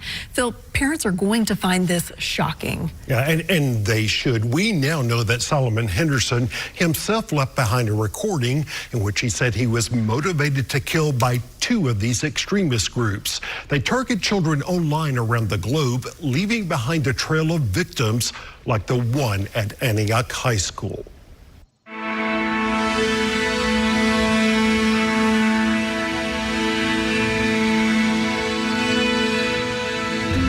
How do you make sense of a death so tragic? Mi vida ya no es la misma sin ella. It's a question that has troubled the family of 16-year-old Diana Escalante. Cada minuto, cada segundo, cada instante, siempre, siempre. And why would one of her Antioch High School classmates, 17-year-old Solomon Henderson, gun her down in cold blood? Once we saw how many chat rooms he was involved in, how many social media platforms he had, the lengths he went to cover it up, we realized it was a lot bigger than we could ever imagine. There's more than one reasons you have to stay engaged in your kids' online presence, not because of pedophiles, but groups like this. 764 is one of them, but there's more than just that. Most troubling are the clues that continue to haunt the people involved in the investigation of the January 2025 school shooting. Clues suggesting that while Henderson may have pulled the trigger, someone else somewhere was calling the shots. So when it comes to the Antioch shooting, he was targeted at a very young age. This wasn't something that happened overnight. It was cultivated through years. Captain Chris Dickerson heads the Metro Police Department division that investigates the threats from extremists. You say targeted. Someone was using him as a pawn in their game? Yes, sir. A pawn, using him as a weapon, an extension of what they wanted to happen. Is there any doubt in your mind that he had somebody somewhere egging him on? No. Dr. Amy Cooter is one of the founders of the Institute for Countering Digital. I'm sorry, what was her last name? Let's take a look. A little trip down memory lane from like 5 seconds ago. No. Dr. Amy Cooter is one of the founders of the... Okay, Dr. Cooter. Dr. Cooter. The joke writes itself. Institute for Countering Digital Extremism, as she has carefully followed the Antioch High School shooter's digital trail. Whether that person knew exactly what he was planning and for what date, I don't know, but I think there were several people in his ear saying, yes, commit some violence, commit some attack. This is a good thing. Solomon Henderson, they believe, had become ensnared in a dark web known as nihilistic violent extremism, a network of various groups, some with neo-Nazi connections, groups like the Maniacs Murder Cult, Order of Nine Angles, and No Lives Matter. 9 Angles for females. But a black kid being radicalized by Nazis? They target kids in online spaces, some as young as elementary school, hoping to get control of their minds and make them do their bidding. Teaching them to hate themselves, to hurt themselves, using some of those early actions to blackmail them into hurting other people in some cases. In his manifesto, Henderson thanked the people he called my handlers, adding, "You helped me along with my journey through the process of hate. You taught me how to hate, and it will change the world." And you think he did have handlers who were kind of calling some of the shots? Yes. Yeah, yes, I do. That's why he posted certain things. That's why he streamed portions of the event. We believe he was trying to appease them. In fact, Dickerson suspects another incident where Henderson had brought a box cutter to school and threatened another student may have been one of his tests. And we believe so. We believe that was them working up to see how far can we get him to go. Investigators believe one of those influencers may have been this man, known as Commander Butcher, Mikhail Chikikbishvili from the former Soviet Republic. I was going to say, that looks like an American uniform. That looks like our pattern. Of Georgia, led a neo-Nazi extremist group known as the Maniacs Murder Cult. Authorities say Henderson left behind a recording where he claimed he carried out the shooting on behalf of that group, along with another related group known as 764. And that's something we see, that a lot of these groups are tied to other countries, and that's what's scary. Maniac's murder cult has now been classified as a terrorist organization by Canada and the United Kingdom. Is some of this potentially state-sponsored? Connecting those dots on paper is a little tricky, but we have reason to think that some of this is intentional and coming from outside the United States. Some of it, countries that want to sow chaos in our listen, society. You fucking Dr. Cooter. It's all intentional. It's all intentional. Cooter. Yes, absolutely. In the case of Mikhail Chikikvishvili, the man accused of influencing Henderson, he recently pleaded guilty to federal charges of devising a plot to murder racial minorities and others in New York City on New Year's Eve by dressing up as Santa Claus and handing out candy laced with poison. This has really been heavily influenced by something we call militant accelerationism, which just means that there are people who think society as it exists is really bad, that it's coming to some kind of close, and it's their job to make that end of society happen even faster. It's a theme that's repeated throughout Solomon Henderson's manifesto. You have this image, and then the West has fallen, billions must die. Accelerate, accelerate, accelerate. Well, what does that tell you? That's clearly an accelerationist call with the text, right? This idea that society. Dr. Cooter, you're a doctor, and I came up with the same fucking conclusion. Let me get some of that pay, Dr. Cooter. Should meet its end sooner rather than later. These folks don't know what's going to come after that cataclysm, but their argument is it must be better than whatever. Did she say cataclysm? Wait a minute, what do you know? What kind of cataclysm is it going to be? A flood? Mud flood? What's going on? Giant earthquake? Come on, Dr. Cooter. We have right now. Then there's this drawing that the shooter left behind. On the character's arm is a reference to another extremist group, O9A, the Order of Nine Angles, a group that combines neo-Nazism with Satanism and the dark world of the occult. It's also signaling rape as an act, which is seen as a disruptive tactic for some accelerationists, something that's socially harmful, something that's promoted in some of these spaces. We're pouring every resource we can into identifying the signs and symbols because they are out there. As for Captain Dickerson's team, they're now making investigating this online extremism facing our children a top priority, hoping to interrupt the next Solomon Henderson before he or she becomes an Is that Whiteface? All right. Yeah, you need to work on that there, buddy. I hope that's not toothpaste. Well, if it is, your face is now minty fresh. Mint chocolate chip, huh? I see what you did there. Mint chocolate chip. That's what your face is. Instrument of these extremists' hate. The more you learn about these groups, what is your biggest fear? You know, as a parent as well, and obviously as law enforcement, my biggest fear is that we're going to have another incident like a Covenant or like Antioch. It's that we're going to miss something during the investigation, that we can't stop it before it happens. And we wanted to let you hear the recording where Solomon Henderson himself gave credit for his shooting to these two groups, but police told me that they could not release it because of a case still pending against Solomon. Yo, how did the police say they can't release it when you, in fact, said you had it? So do you have it, or do they not release it?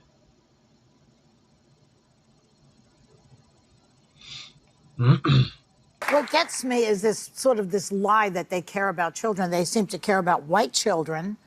But like when they say more Trump babies, what does that mean? You only care about these children that you call Trump children. But it is accessible to any American. But let's look at the overall. My child's not a Trump child. It's accessible to anyone who wants to sign up. I'm looking at the overall picture of this granddaughter's administration. not a Stop Trump child. BSing me, okay? Well, Joy, since you insist that Trump overall only cares about white children in a conversation that's about creating policies to help all Americans create more families and reverse the collapsing birth rates, Black women have by far the highest abortion rate in America. Over the past 10 years alone, if Black abortion rates had simply matched the rate of other groups, millions more Black babies would have been born in this country. Yet, I have never once heard you express any concern about that. So, given that you are better than Trump because you truly care about children and populations of all colors, go ahead, advocate for lower abortion rate in the Black community. The camera is set. You can do it right here, right now. Go ahead. We'll be right back.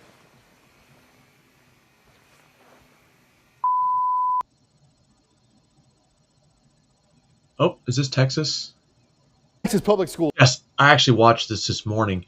And, well, what does it say? 76,000 student decrease enrollments in the state of Texas. Wonder why. 76,000 students are no longer enrolled in Texas schools. I wonder why. I'm pretty sure a small portion of it has to do with homeschooling. But this is Texas. Can you guess why I think the other ones aren't being enrolled? Lost more than 76,000 students this school year.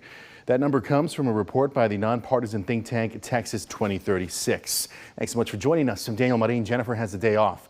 The year-over-year loss is only the second time enrollment has shrunk since tracking started in 1987. State Capitol reporter Adam Schweger spoke with the author of this study to break down why this is happening and what it means for the future. 76,613 fewer students in Texas public schools this year. The only other recorded drop in state history had an easy explanation: the COVID-19 pandemic. But this drop? We cannot tell you the precise cause of this. We just know that it has occurred. On Monday, Texas 2036 put together this report about the trend. It notes the public school population is dropping despite the state's population rising. Now that could be possibly because they're leaving those families in their home state, but what's more likely is that there are just fewer families to move to Texas. The lack of families coming up during the State of Public Education hearing at the Texas Capitol Monday. Simply put, Texans and Americans are having fewer children. We could be literally seeing about 400,000 less kids in our traditional public schools within 4 to 5 years. This drop comes before the first year of Texas Education Freedom Accounts, a new program in Texas which allows taxpayer funds to help parents pay for private schools. With more than 95,000 students approved for the first year, its impact is still unknown. We don't know exactly, even if a parent has been offered an Education Freedom Account, we don't know if they're going to accept. In all three of Texas 2036's enrollment projections, the loss of public school students appears to be a trend, not a blip. For lawmakers, it will require rethinking of their approach to public education. What we really need to know is what kind of campuses are declining in enrollment. That data will come in October to give lawmakers a better picture of exactly why public school populations are dropping so. Probably because a lot of teachers today aren't teachers, they're fucking activists. Much. In Austin, I'm Adam Schweger. Adam Schweger. Has nothing to do with illegal immigrants no longer being enrolled, does it? Huh? Probably has nothing to do with it. Not at all. Yo, when you're a 60-year-old man and you're having a 16-year-old kid testifying before you in front of Congress and you consistently try to intimidate him by over-talking him, that means one thing. The kid's right. That's precisely why Jefferson wrote it. We do need to acknowledge our whole American heritage. Mr. Hunter Lopez, I'd like to better understand your story. I think it's important, and Thanks for being here and being boldly telling us about what happened. Can you tell us what are the requirements to create a student club at your school? The requirements are to have 10 members, a teacher that's willing to sponsor, and a room to meet. And did the Republican club that you formed meet those requirements? We did on day one. They did, and was your club allowed to be created? No, we were Well, look at bro's mustache right here to the guy's his left, but you're looking at him, he's on the right. Look at him. Look at that stash, bro. Is that his dad? Actually notified that we were denied due to political nature, even though other ideological groups, including groups promoting gender-affirming ideology, were approved. Why do you think the school had such a sort of obvious double standard? I'm not sure if it's the educational establishment. It could be any of those. It could be the principals that have been in the system for a while. They just don't want conservative values. I think it's a trend we've seen with, how Charlie Kirk was on campuses and on high school campuses. I think that they think conservative values are a threat because they're true. And how has the school administration either encouraged or supported World Hijab Day? Our principal actually wore the hijab 2 years in a row that we know of. It could be more. She's posted it, promoted on social media, saying she, quote, loved it, all caps. And they're just promoting these events By the way, kids from like nothing, but our club, on the other hand, has to receive strict, first of all, we weren't approved in the first place, and then once we were the only club that couldn't have other privileges that other groups had, and they took down our posters, and so there's just a lot of things in this double standard clearly to favor the Islamic group. Is it true that your school's libraries offer Islamic literature, like the Quran and other things? Yes, so McMillan Junior High and Wiley ISD offers a Quran, but no Bible available. But no Bible. So there's a Quran, but the Bible's not allowed. Correct. Is that true in multiple libraries? From what I know, confirmed it's McMillan Junior High is one that I know of. I can look at the other libraries and submit them to you if I find any other findings. Okay. Have you talked to the school about why they would allow a Quran but not a Bible? They shouldn't allow So either. I haven't, the principals actually run away from me and hide, so I can't have a discussion with my principals because I act like an adult and they act like children. Yeah, what you very much are acting like an adult. They probably don't want to be on the record with that policy, given how egregious it is. When clubs such as your sponsor visitors to come to the school and speak about club interests, whatever they are they subject to security screenings? So when our club has guest speakers, including a state representative or a congressman, we have to submit 2 weeks in advance paperwork. We have to submit a week in advance background check. We have to submit their staff if they're coming. All these lengthy processes. I often have to miss my lunch period and skip lunch, skip a meal to fill these out. But on the other hand, the Islamic group got favorable treatment. Okay, yeah. What were the security protocols that were in place for the Islamic group? From what I know, none. None. From what I know. So typically, you have to go through a lengthy background process, but this Islamic group didn't have to. Correct. Obviously, they didn't background check, the organization because it has multiple terror links, and they didn't. I guess they didn't check the Sharia pamphlets that they gave us or the Qurans with the Shahada card. They hadn't. They were perfectly fine with it because the principal was there that day, just looking at it, perfectly fine. What's been the response from the school since you've been public and vocal about this double standard? Like I said in my opening testimony, when my mom had requested the principal to email my teachers, because I had to miss school for the first day after that, and I had to go late the second day because of death threats and things like that. And my mom had asked the principal to email my teachers just to keep an extra eye on me. And the principal told my mom, "You can." So it's really that speaks volumes to the approach of leadership that the school has and the school district has. Because I guess they just wanted to dismiss my safety in that moment. You received death threats? Yes, sir. What were some of the death threats? Could you tell us about them? I had people saying that they were going to be at my house waiting for me to get home and they were going to shoot me. I had people telling me to kill myself, a lot of different things. But I know nobody can proclaim anything over me because I wake up every morning with victory with Christ. Amen. I feel like that's exactly right. Well, his dad and mustache. His dad's probably got some guns. What has the school's response been to these death threats? Like I said, that first day it was very dismissive. I actually received a death threat last year, and I believe I have emails, and I could submit them to the record of the principal saying, "Oh, things are already taken care of." Very, I would say, downgrading it or just minimizing specific situations, I can submit those emails to the record. I just want to be clear. You had a threat against your life, somebody saying that they were going to come to your house and murder you. Correct. And your school's response was dismissive. Correct. What's wrong with you people? Oh, it's not over yet.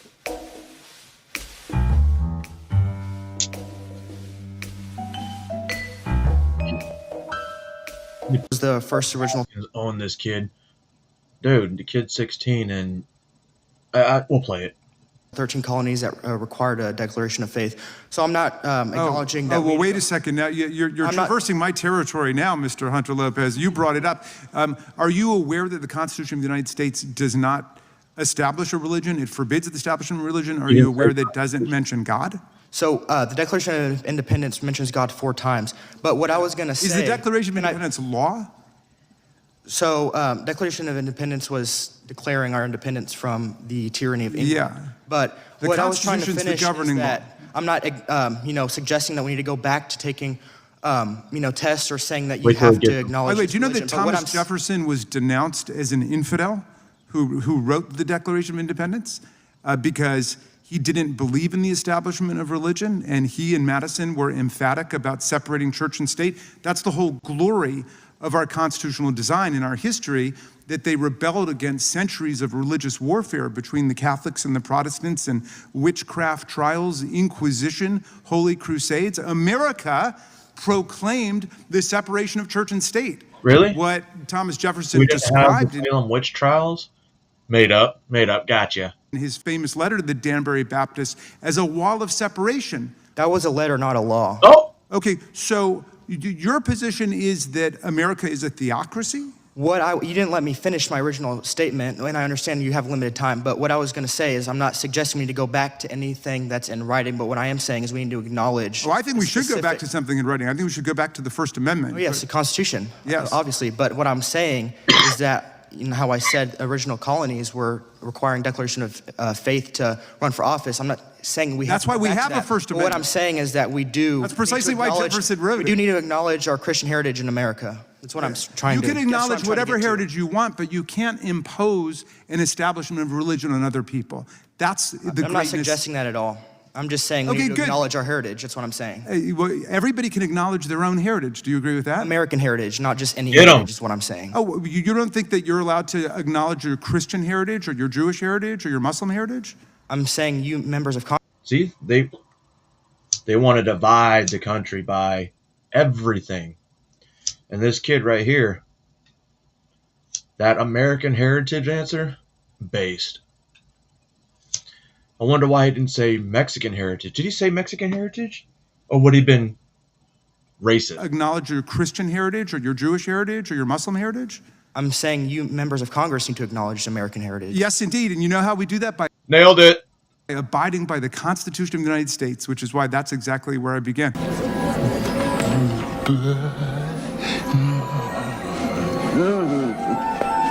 I'm just saying, when a 16-year-old kid can dog walk you because, oh, you're going to my territory. What, you're a constitutional lawyer? No, you're not. No, you're not. You think just because you're a lawmaker, you know everything about the Constitution? I bet you don't. I bet you don't. But trying to embarrass a 16-year-old kid and it backfires on you? What's that say about you? You Jew? Oh, fuck, are we doing this again?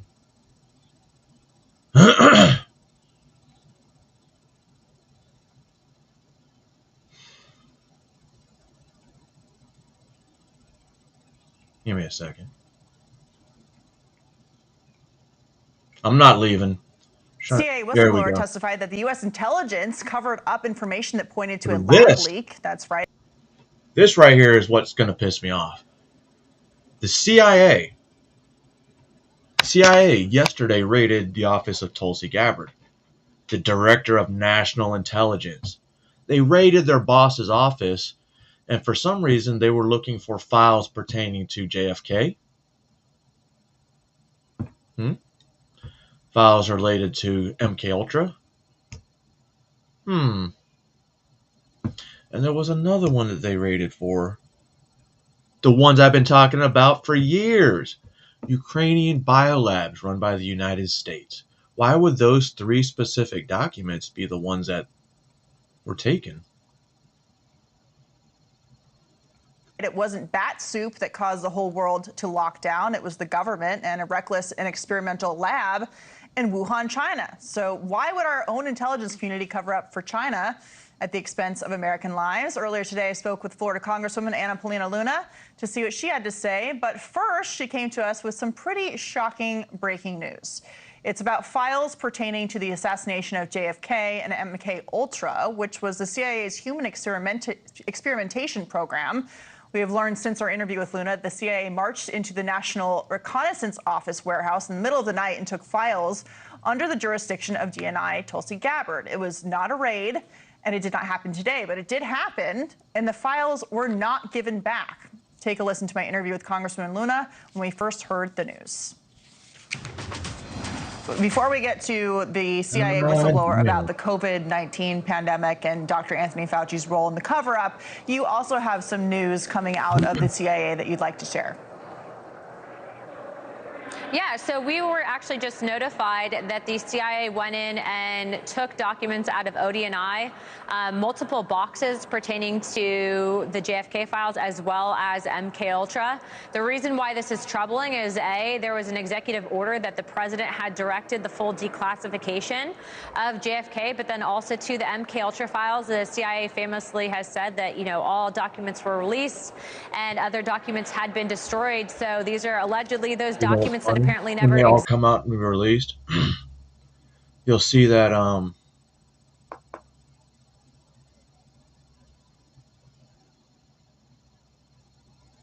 Harris's mom probably involved in existed, and so very troubling. I did just talk to Chairman Comer, and we are sending in the next hour or so a preservation of documents request to the CIA. I have calls into the White House to the director of the CIA himself, and so obviously as this develops, we'll keep everyone up to date, but strange times we're living in, that's for sure. Does the CIA have jurisdiction to go into Gabbard's office like that and take documentation? Well, the CIA does not have jurisdiction to work against an executive order by the president. And so the fact that someone did this when the president is out of country, from what that is funny too, that they waited to raid her office when Trump left. So there is a mutiny going on, especially when you watch that James O'Keefe video that he released on Tuesday. And it keeps happening more and more. And then Senator Kelly, oddly enough, may be tied to being one of the leakers of sensitive information about Iran. The Sedition 6 guy? I believe that Director Radcliffe is with him, and so this seems like it was an internal coup, to be honest. Okay, well, we will certainly be watching that. Thank you for sharing. Also today, we saw testimony from a CIA whistleblower. Let's listen to what he had to say and get your response. Public health policy would have been very different had the American public been made aware that a virus from a lab in China was going to serve as the foundation for an emergency use authorization mRNA products being mandated by the former administration. So, Congresswoman, I'm grateful for the transparency. It's very difficult to come out as a whistleblower because you face consequences, retaliation, which we'll get to in just a second. But we've known for many years that Dr. Fauci indeed covered up the pandemic for obvious reasons. He was funding gain of function. He was covering up a lot of shit, to include AIDS. Research illegally at the Wuhan lab. It got out of control. They Frankensteined a virus, and it ended up killing millions of people and shutting down the world and damaging future generations in terms of education. The consequences are very far-reaching. There's no new news on the front that Fauci covered this up, but he can't really face that many consequences because Joe Biden gave him a pardon. Yep. I think what Dr. Fauci did was on the level of human rights abuses and violations, and there is still a question on whether or not Joe Biden physically signed that pardon. We know that on our investigations on House oversight, many of the pardons exact or identical matches with signatures, meaning that it's not possible unless it's done by something called AutoPen. I think that that's something that Todd Blanche needs to bring charges on. He is the acting attorney general now, and that's something that he can do, or at least look at these. So the rumor is that come the time DeSantis' time when governor is up, that he's probably going to be nominated for whatever Todd Blanche is right now acting for. I can't remember. Pardons as Attorney General. null and void if they were not exactly signed by the president. To my knowledge, one of the few that are legitimate are the ones on Hunter Biden, but the other ones are called to question as whether or not they were actually authorized by the president himself. And so I think as we move forward and as this continues to come out, the American people know what happened, even people that not necessarily are conservative or Republican, see what happened with COVID-19, and it's a lesson that we can all learn from, but there are very real human rights abuses that Dr. Fauci committed, and he should be held accountable. He should be in jail. And it's a shame that Democrats refused to show up to this hearing today to get to the bottom of what exactly happened, to hold people accountable for exactly the reasons you just laid out. But Erdman, who's a whistleblower, spoke today about retaliation within the CIA. This is what he said. The analysts that supported the 2023 lab leak conclusion took every administrative measure available to them to address their deep concerns regarding the analytic integrity of their finished intelligence. CIA managers retaliated against them. And we also know that bribes were offered from Fauci to scientists to change their opinions as well. But based on what you told me at the beginning of this conversation with the CIA and this testimony from the whistleblower today, it seems there's a major problem going on inside the agency with politicizing intelligence and making these decisions for political purposes rather than just following the intelligence and the facts where they may lead. Most certainly. Exactly what you just laid out is also known as the deep state, and there's a flush that needs to occur at the agency. I like Director Radcliffe. He's a great man. He's been doing a great job, but he is one man, and there needs to be massive instrumental changes and shakeups at the agency. I think the deputy director of the CIA needs to be backing Radcliffe up on those changes. But what I will tell you today, and just hearing what I heard about the overt efforts to undermine the president's executive. What does Ratcliffe have to say about that, since apparently his people? Order specifically pertaining to JFK, or I don't know, Congress's order to release and request the MLK or the MK Ultra files. All of that should tell you everything you need to know about the agency, and that it still operates, so it seems, out of the purview and jurisdiction of the executive branch, of the congressional branch, and that is unacceptable, of the legislative branch, excuse me, and it's unacceptable. And so, as you saw, Comer is working. It's for spies. On that subpoena with me. We will send it in the morning if we don't hear back from the CIA. But either which way, we will find out who went into Tulsi's office and took those files. If this person, and this is not a threat, this is going to happen, if those files are not returned within the next 24 hours, you will be called, your faces will be made public in front of the entire American people. All of Congress will see it, and we will hold you accountable for going against a direct executive order by the president and interfering with a congressional investigation. So return the files, do not destroy documents. You will get a preservation of documents notice for Congress, and any member of the CIA that engages in undermining this investigation will be held criminally accountable. And I'm also waiting for a call back from Todd Blanche, the acting attorney general. We are not playing games with you. Return the documents. My girl, Anna Paulina Luna, I hope you keep your word, because that time would be up today. Pretty soon, 1 o'clock.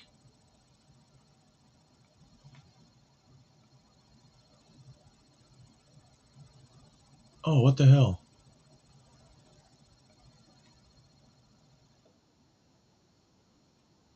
What just happened?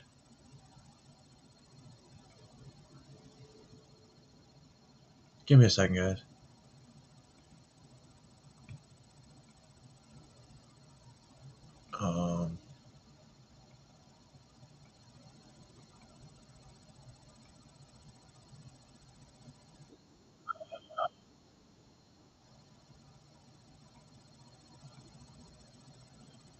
Sometimes I see these fucking live.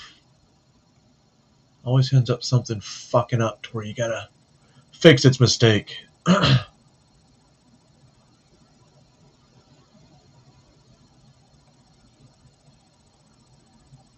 Wait, I'm not even sharing a video.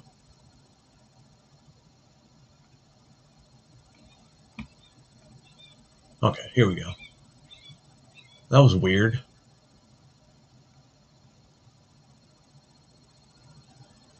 King Solomon, the wisest man to ever live, was faced with a dilemma. 2 women claimed to be the mother of an infant child. There was no DNA test back then. So in this ancient version of the Maury show, King Solomon said, how about this? I'll cut up the baby and you can each have half. And one woman said, please do that. And the other woman said, no matter what you do, don't do that. Just let her have the child. At least the child will be safe. And Solomon knew exactly who the mom was in that moment. The illustration there sort of shows us that it is the true owners, the true desires of peace, of protection of life that are going to want to keep things together. They're going to want to stop the innocent, what is happening right now in the Ukraine war. There's one side that's saying, hey. Yo, I've literally been talking a lot about back in the day. Go check my old stuff about these fucking biolabs. And they're like right on the borders. And that's what Russia was originally trying to take out. Hey, let's end the killing. Then they've got millions of people dying per week. Where are they burying them? Where are they burying them? Well, maybe it's 12,000. I don't know. It's a big number. Where are they burying all these people? And has the world population been decreasing? Have they been taking a tally off?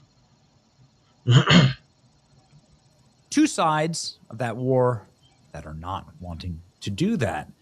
Let's go ahead and look at who's saying what, and it'll show you who wants to split the baby, as it were. So this past weekend, the Kremlin said something remarkable. Vladimir Putin, speaking, said, yo, it's time for us to end the war in Ukraine. You never heard him say this before. Yeah, actually we have. So originally they had a peace treaty drawn up, and they were at the drawing table getting ready to sign it. And then he used to work for, what was his name? The British Prime Minister at the time was like, nope, don't do it. Come on, Ukraine, don't do it. And then it just went from there. Talking to the press, he was at the Kremlin, and he said, it's time for this to be over. President Trump has negotiated a ceasefire, and Putin's like, yep, we're winding this war down right now. All these Valkyries, I'm in love with them. I'm sure you speak Russian. I'm sure you could totally understand all of that. Maybe you could translate it for me. What he said is the conflict in Ukraine is at an end. President Trump actually just seconds ago said the Ukraine-Russia war will be over very, very soon. President Trump on the Ukraine-Russia war, we will do whatever is necessary. That war is getting closer, and we think we are going to end up getting a settlement between Russia and Ukraine. End up getting a settlement between. Do you think it might happen this year? It could. I mean, what I will do whatever is necessary. That war, I've settled 8 wars. That war is getting closer. Believe it or not, it's getting closer.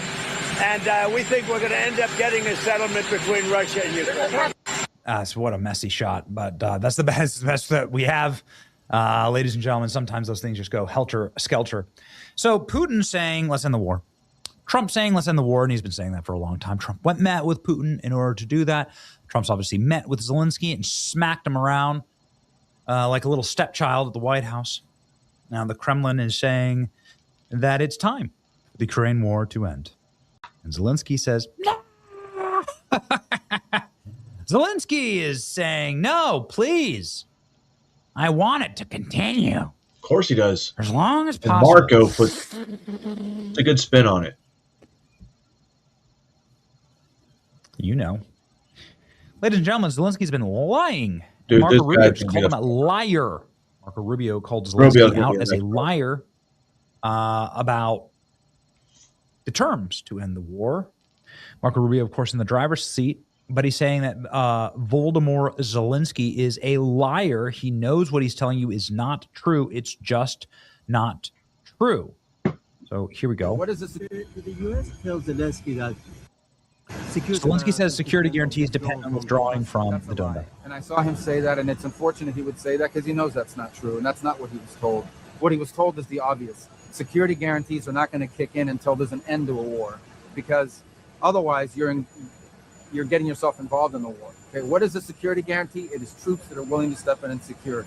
If you put that in place now, that means you're injecting yourself in the war. What he was told very clearly, and he should have understood it, is that the security guarantees come only after there is an end to the war. But that was not attached to unless he gives up territory. I don't know why he says these things. They're just not true. Of course he sounds pissed. Marco Rubio sounds pissed. I don't know why he says these things. They're just not true. Well, the reason why he says these things is obviously because he's a rat. Zelensky's a dirty, rotten rat. And he's a rat who knows exactly why he's eating a rat. The eating of the cheese, Parmesan cheese in the case of Zelensky, if you know what I mean, is, you can see right here. Isn't that the shot? He's sitting here saying that America gives Ukraine hundreds of billions of dollars, but I can't even account for half of it in this interview. So he says, that's $100 billion. But they've given us 200 billion and we don't know where the rest of it went. 177 або 200, говорять навіть деякі люди, ми ніколи не отримували. І це важливо. Oh, okay, got it. I wonder why he doesn't want the war to end. But maybe this is how we end it. Tulsi Gabbard confirmed she's investigating more than 120 U.S.-funded biolabs. 40 of them are in Ukraine. It appears that Trump and the administration are securing rogue biological and nuclear threats worldwide.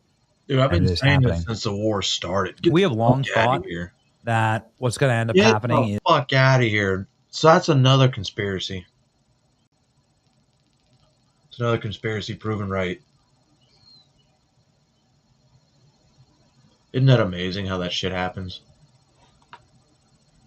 And you notice a lot of conspiracy theories are being proven in the past year and a half. Wonder why. Trap. The pressure trap that comes from a lot of different sides on this stuff. And that's what Iran was all about. And that Iran was a geopolitical play against Ukraine and against China, against Russia and China. They love Iran, those nations, and they're sort of a rogue set of nations. And in order to wind down the actual war in Ukraine, that President Trump was going to apply pressure to Iran. That pressure was going to influence China. China, of course, is playing in both regions. The more you squeeze and create a Thucydides trap, tink, right in the middle of all of that region. Clink. What the hell? If you can start cutting all of the oil lines in Russia, destroying them, and that's well, they pretty much already have. Nord Stream pipeline is not complete. They won't repair it yet because they're still at war and they can't afford it. Oh my God.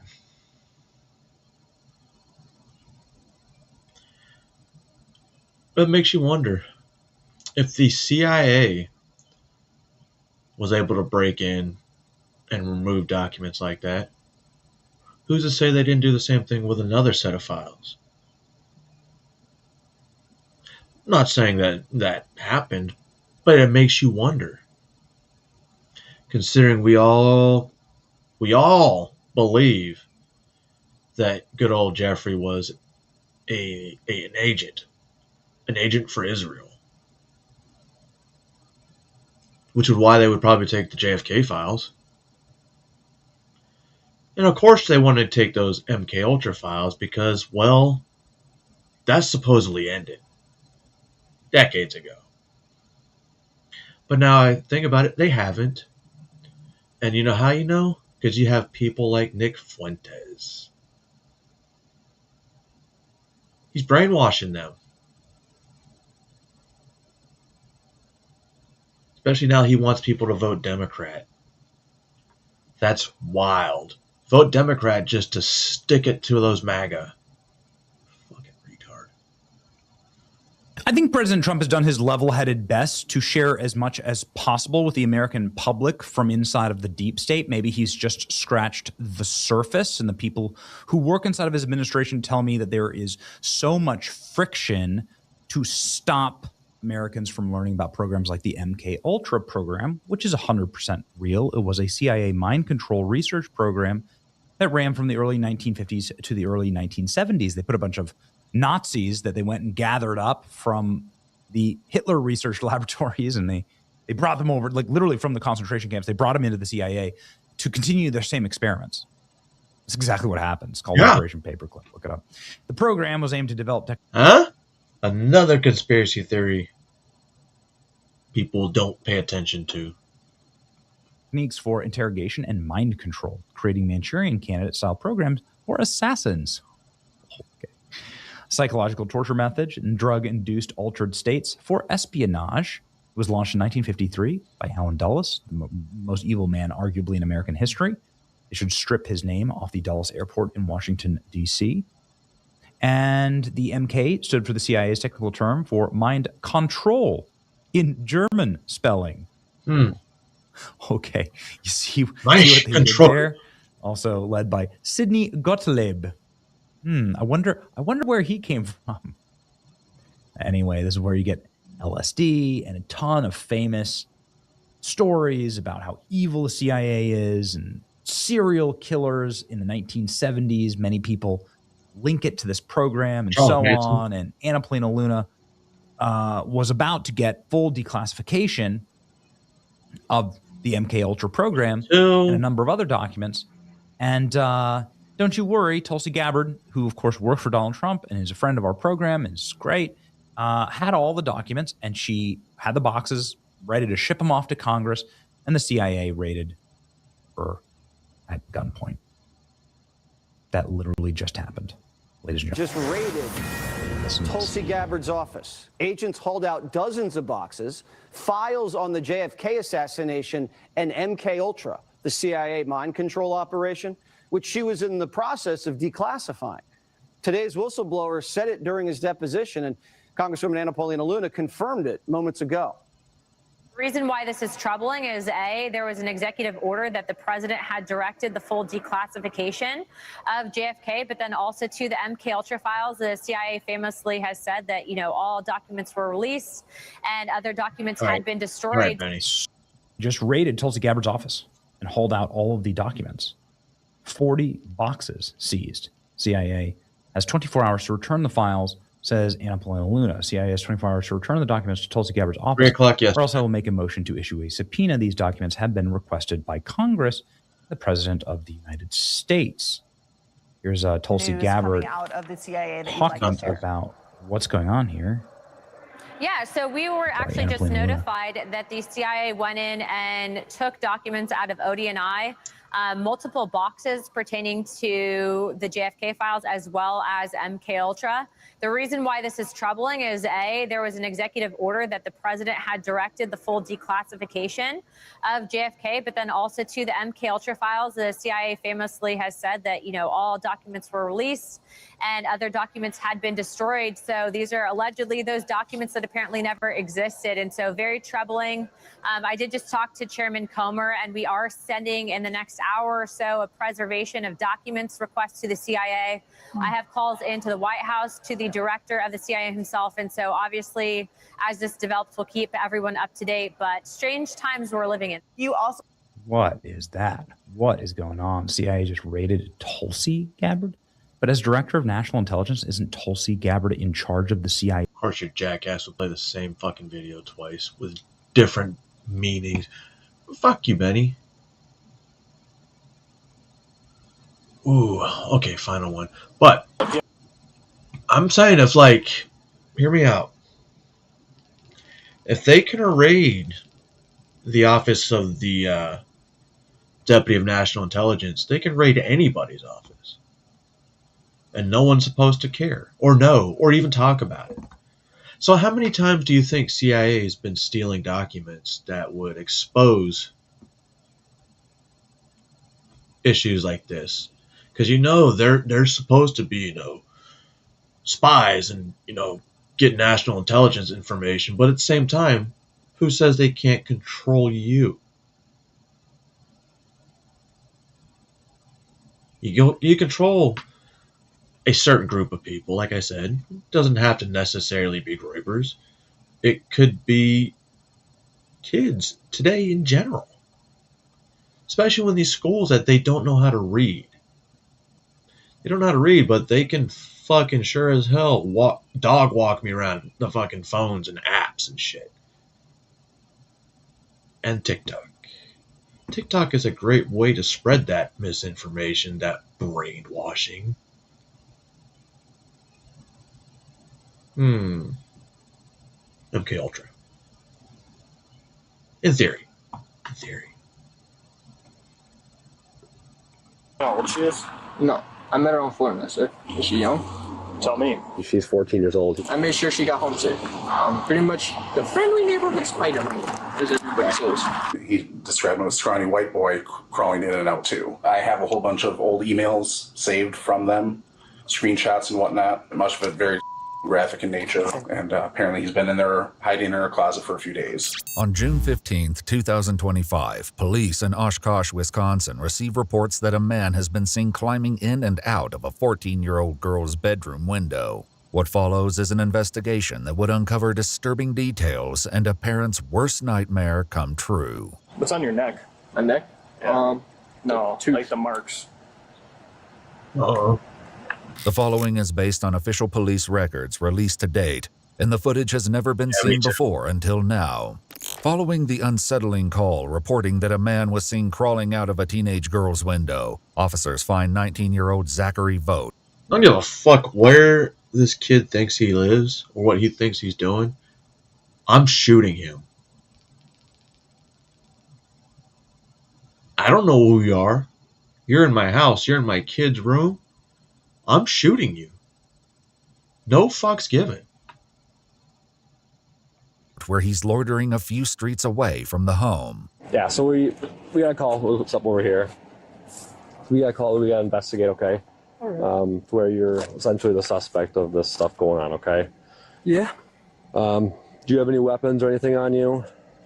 Well, don't reach for it. Jesus, dude. I'm sorry. Here, do that. Jesus Christ. When police ask you if you have a weapon, don't reach for it. You don't reach for it? No. Yeah, go ahead. Don't reach for your pockets. I just said that. Sorry, dude. Zach reveals that he traveled from Westchester, Pennsylvania to Oshkosh, an almost 25-hour trip by train, and arrived last night. He's come all this way to meet someone he befriended while playing Fortnite. Wait a minute, Fortnite? Holy shit, that is an online game. I forgot it's online because we just played it. Me and my kids on the local, not the local, on the big screen. Didn't realize it was that big. More one of those like fucking Minecraft or Roblox type deals. Literally my best friend. We met together. You came here. Yeah. To visit her? Yeah, my best friend. Okay. Never. So how did you meet her? We met through Fortnite. Basically, we go play Fortnite. My brother and I would all do a lot, play Fortnite together. But we played Fortnite a lot. Came over, met her, talked to her. We became best friends for a while. The girl, who is 14, will be referred to as SF in order to protect her identity. So you guys said, how long has you guys been talking for? Year. A year? Yeah. Almost a year, actually. 8 months, to be exact. Okay. Have you guys been planning this out, or is this... Kind of just a last-minute thing, because I was going to travel the world. Okay. But I'm not trying to be weird. Mind my language. Excuse my French. So it's like a last-minute thing? Yeah, I was already planning to go pretty much across the entire world. Mm-hmm. I don't have a passport, so I was just going to stay in the U.S., obviously. You go fucking travel the world without a passport, you retard. Journey was going to start. We already went through Chicago. I already went through Chicago and everything. I went all over the place. Yeah. My current goal, I want to get to Italy, so I'm going to get a passport somewhere around Anywhere near here. Is there any good spots I can go? Like a library or something? I have a... Possibly, yeah. Zach claims he met up with SF again today, just before the officers arrived. What were you guys doing? This video. Walking around. We literally just got her stuff for her dad. Okay. I actually went out, bought her stuff for her dad because it's Father's Day. I don't have a dad. You bought her stuff for Father's Day so she can give to her father, but her father doesn't even know you're there? What were you guys doing? Walking around. We literally just got her stuff for her dad. Okay. I actually went out, bought her stuff for her dad because it's Father's Day. I don't have a dad, so I pretty much want to bless everybody else. I hate seeing people upset. I can't literally stand having anyone upset, so I gave her money for stuff from the dollar store. We went to the dollar store, chilled at the dollar store, got her stuff for her dad. Okay. Chilling. Yeah, nothing illegal. I'm just chilling here. Nothing weird. And he did? I'm gonna go explore if y'all let me go. Not here, but I'm going, you guys, have you been all around the world? I have not, no. Have you? Do you know anywhere that's, like, you've been dying to go to? Not really. No fucking Steering way. the conversation back to why they're... No fucking way. All right, ladies and gentlemen, boys and girls. I definitely have to go check into something now that if it's true, fuck, I'll be back later. Because right now, it's just a video. You know what? Hold on. Let me let this video play. I'll be right back.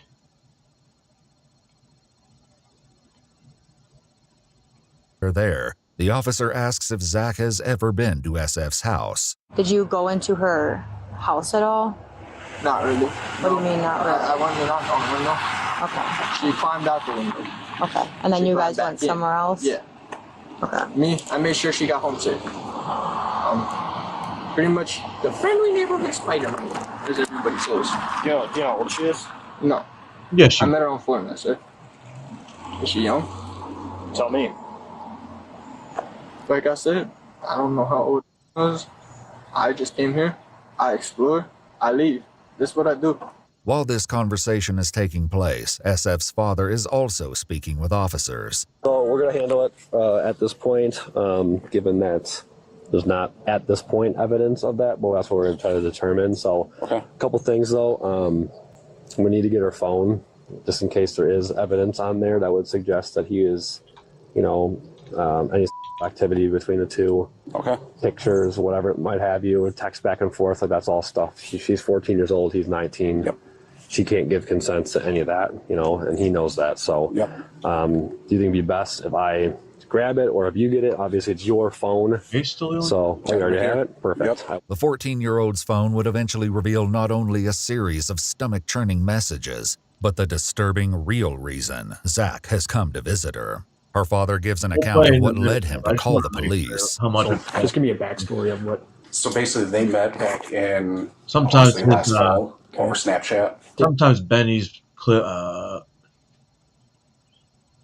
picture PFP or whatever the fuck you want to call it, and his headlines are a little misleading. Did you know about this mail prior to today? They met back on Snapchat and developed an online long distance relationship. Once I became aware of it, and once I became aware he was 18 at the time, we put a kibosh on it. SF's parents restricted her social media access and attempted to monitor her phone activity. Last year? Yeah. Okay. October, November. Went as far as I spoke with his mom about it because she was not aware. Facebook. Okay. Did some backtracking through him on Facebook, found his aunt, then she directed me to her mom, to his mom. And she was on that no, this is wildly inappropriate. You're going to get yourself in a whole world of trouble here. And as far as we knew, that was more or less the end of it. I had suspicions they were still, like on Fortnite, maybe finding a way to talk, but never had any evidence of it. While her father is right, and they stayed in contact over Fortnite, SF and Zach had been communicating through other means to avoid detection, such as email and Spotify. What's on your neck? My neck? Yeah. No, like the marks. I don't know. You don't know what that's You might as well just be straight up, dude. I didn't want to her or anything. I didn't her. I came here to literally explore. Okay. Well, describe to me like how that happened. Like she was kissing me. Just Okay. kissing. Okay. What else happened? What do you mean? Well, if you're starting to do that, I'm sure there's more that's going on here. I just kissed. Okay. So. Just kiss. I Okay. ain't someone that just kind of bang person. Okay. So you did not go into her house like at all. She came outside when you knocked on the window. Mm-hmm. Was there any like? No. Did you guys have? Just kissing. If you want to The only consider one it that thing I way. could possibly You guys verify like making out? is the No, just kissing. market. I'm not about to show y'all that. That's weird. After a little more pressure from the officers, Zach admits a bit more happened between him and SF. I just gave her a hickey back. Okay. That's Where did that happen at exactly? around the train tracks. Zach claims he then returned SF to her house and left. However, the neighbors dispute this. The next day, they contacted SF's father, telling him that they had seen SF sneaking out of her bedroom window, and she wasn't alone. Then saw, he described him as a scrawny white boy crawling in and out too. And you didn't stop her? And he said, "No, I've got daughters." That What shit time don't was fuck-" this? That was, oh God, must have been close to 7. 7 p.m. It was shortly before I called dispatch. Oh, okay. Gotcha. And he said, he hollered at him, asked him what he was doing, and he took off running. He got me out, and then we walked around the house, and we couldn't find him. And that was about the time Like I said, talked to I was this dude's dad, or this girl's dad. Bro, he would have been the one calling the cops with broken fingers. Because the rest of them is going to be broke as well. her, talked to my daughter, and figured out who it was. And apparently he's been in there hiding in her closet for a few days. Really? Yep. Okay. According to his mom, he left last Friday. SF's father explains that he doesn't often go into her room, so he's not sure exactly how long Zach may have been hiding in there, but it's likely around a week. I'm not going to see her again tonight. Okay, how'd that conversation go? She kind of got upset. I ain't gonna lie, I walk into my kid's room at least once a day. It's my house. I felt kind of bad, but I'm like, I do this every time. Always. And So the if only we asked her that, heads up they get is when they knock. When I knock, they have about 5 seconds. she's going to say the same thing. What's your name, man? Zach. Zach, are you willing to come back to the PD with us and make a statement? Yeah. Oh, glove.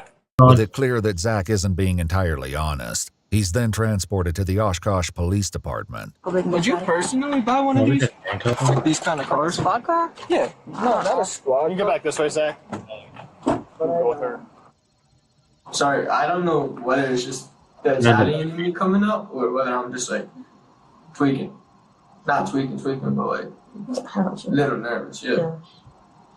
I don't know. I don't get questioned by cops every day when I move around. Zach is reassured that he's free to go at any time. Where did she like start kissing? It was like on the lips, like, yeah. Right here. Okay. Okay, so then after were you guys like making out? Was it just like a little peck, like? Yeah, kind of making out, but not like actually, and no touching, no nothing. She kind of just on my neck, and that's about it. No clothes came off, no nothing. You're touching anywhere else? I mean, I get it, man. If you're like making out with a girl, like. No, dude, You know what I I'm mean? not trying to catch a random STD, man. I can't trust that. See, kissing was scary enough. I ain't trying to do none of that. Nah, Hey, trying she ain't my type. She ain't my type. Maybe just for the fun. No, not even that. Just the fun. That's what this was. Kiss. That's fun. That ain't no love. Oh, you think yourself as a player, huh? She's fucking 14.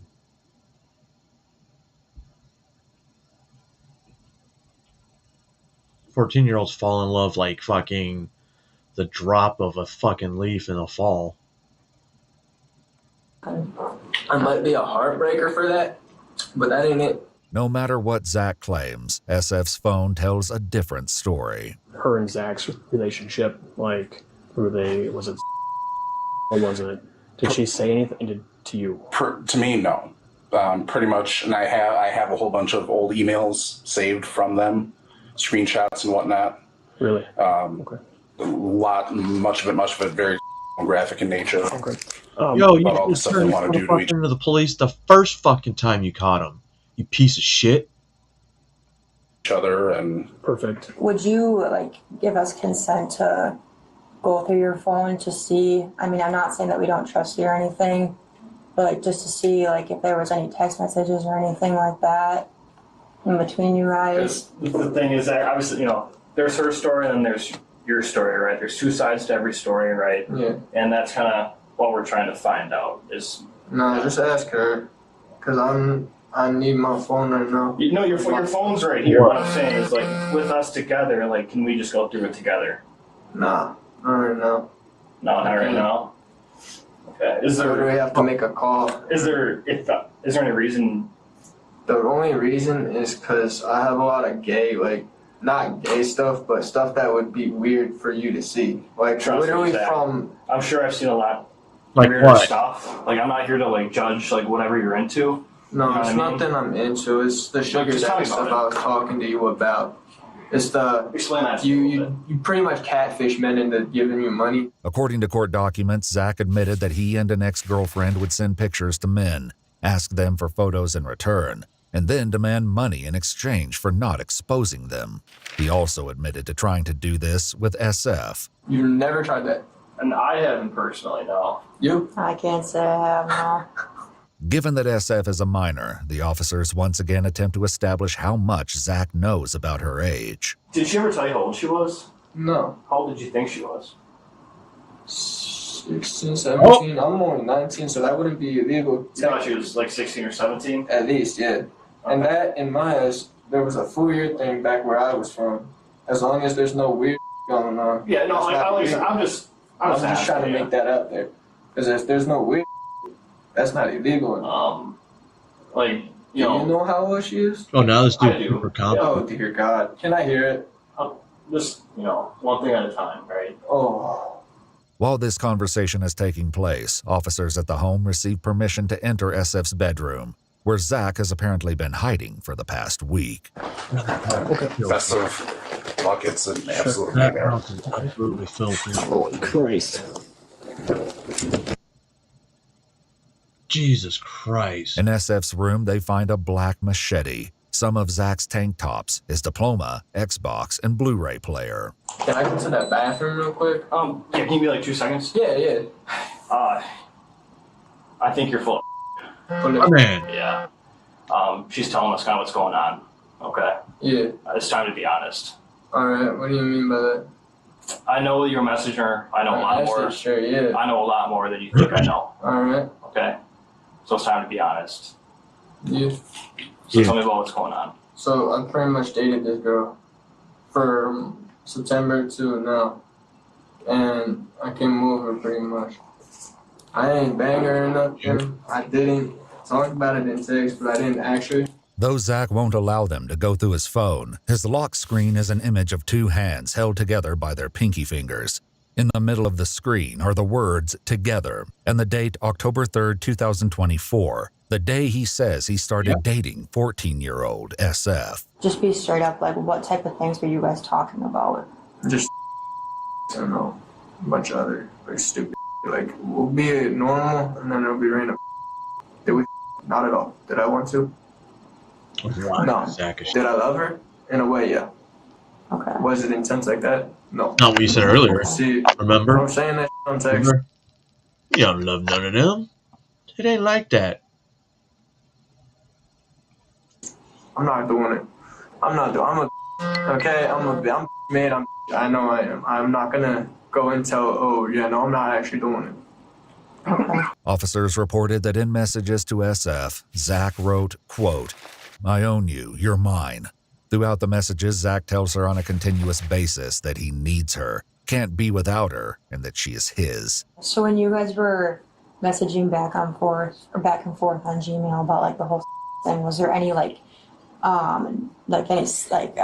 photos sent by either of you? Like, did she send you anything? Did you send her anything? Was there anything like that? Not really. It was the very first, was like October or something. That's it. And it's deleted. She had it on her phone, not mine. Yeah, you can work on uploading those Doesn't matter ones whose to that link again. Yeah, some there's a bunch of them discussing hiding because once they were busted, trying to find the more graphic ones. While many of the conversations between Zach and SF were graphic in nature, they also discussed running away together if they got caught. In one message, Zach refers to her as his Juliet. When confronted by the investigators, Zach finally cracks. Dude, just be straight. This is your time to tell your side of things. Yeah. We banged one time. Just one time. Oh, no, It you wasn't never even, like, wouldn't even think about it. You would know. That's not one time. Gross. One time. anything serious. You guys had that night? Just bitch, but hour, but. And that's what I'm even more worried about. Did you wear a rubber?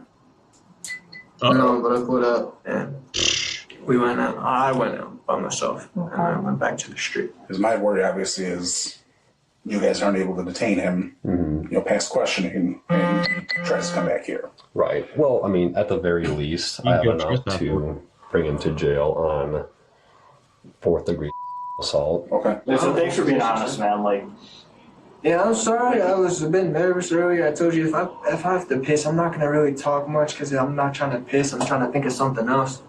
But dude, I'm gonna be honest. I don't need to lie. I have zero purpose in lying to y'all. Lying gets you in more trouble. It's worse if you lie. Just be honest. Get your life together. This dude thinks he can manipulate the cops like he can manipulate a 14-year-old.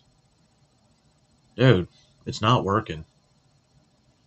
On. We never met. We're all good. I go home. You're good. Literally, not a bad person. Just grew up in a bad area. With Zach's belief that he's headed home after this conversation, he's in for a rude awakening. Sure I don't want to have you face the wall and put your hands behind your back. Okay? You? Yeah. Got it. Okay, you're gonna be placed under arrest at this point. So here's the He's deal. got her scrunchy. We're gonna be taking you out for assault of a child, and then using a computer device to facilitate crime. Alright. Okay. Yeah, can you get sit? Nope. Yeah, I got you. Any advice for me? Yeah. I don't want to really give you a legal advice back. Hey, what you mean? I ain't gonna tell nobody. We cool. I ain't mad at you. This your job. God, dude, I don't even know how to do it. You Hey, tell me dude. before I make myself look even worse. I'll tell you she's a juvenile. Okay, I see it was 16, 17, but I thought it would be younger. That would be scary. According to police documents, Zach eventually admitted that his mother told him SF was only 14 Nailed after it. she'd been contacted by SF's dad. He explained his reason for continuing the relationship despite the age difference was that he loved her, and it was a different feeling than he had experienced with anyone else. Hey, we cool though? Yeah, we're good, man. I'm good with this one. You all good? We're good. Like, listen, man. I'll No talk with hard you. feelings, bro? No, listen, I'm just doing my job. Yeah, no, you're good, bro. Zachary Vogt was charged with second-degree assault of a child, use of a computer to facilitate a child crime, and exposing a child to harmful material. He Wait. pled not guilty, and in October 2025, all charges were dismissed by the prosecutor. His case was then picked up by the federal court, and Zach was charged with travel with intent to engage in illicit conduct with a minor, production of child and coercing a minor for unlawful activity. In a letter to the judge, Zach wrote that he takes full responsibility for his actions. He pled guilty to the production of child. As part of his plea agreement, the other two charges were dismissed. He was sentenced to 15 years in prison.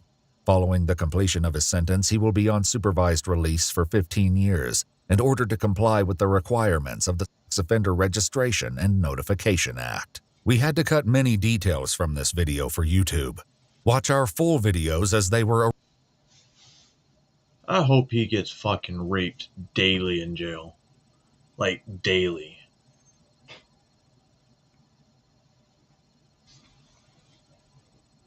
Right, some of this is true, some of this is not. It's so some of it's exaggerated, but all right, let's go. Meeting between President Trump and Xi Jinping, inarguably the world's two most powerful men representing the world's two most powerful nations, is going. And again, they've had frosty. Shit. Okay. When I originally looked this up, the Dow was not above 50,000. And now it is. Relationships in the past.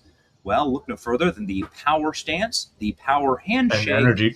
and the Fuck. musical selection. So it looks like fuel prices going down too.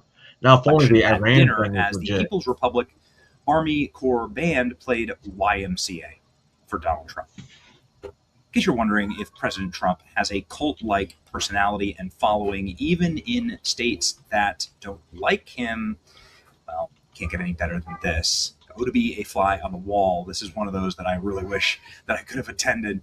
A lot of these dinners look tedious. This one looks fascinating. They had the People's Liberation Army play YMCA at the state banquet for Trump.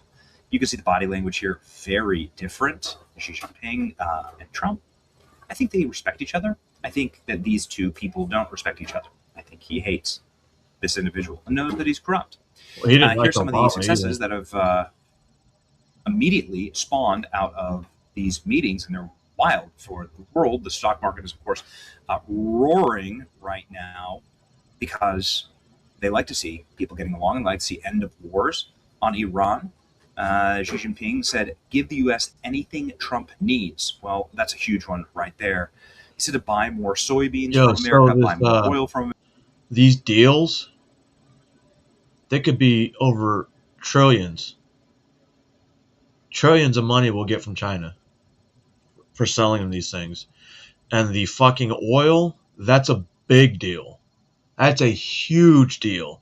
And energy, bro. That's huge. Oh, what the fuck?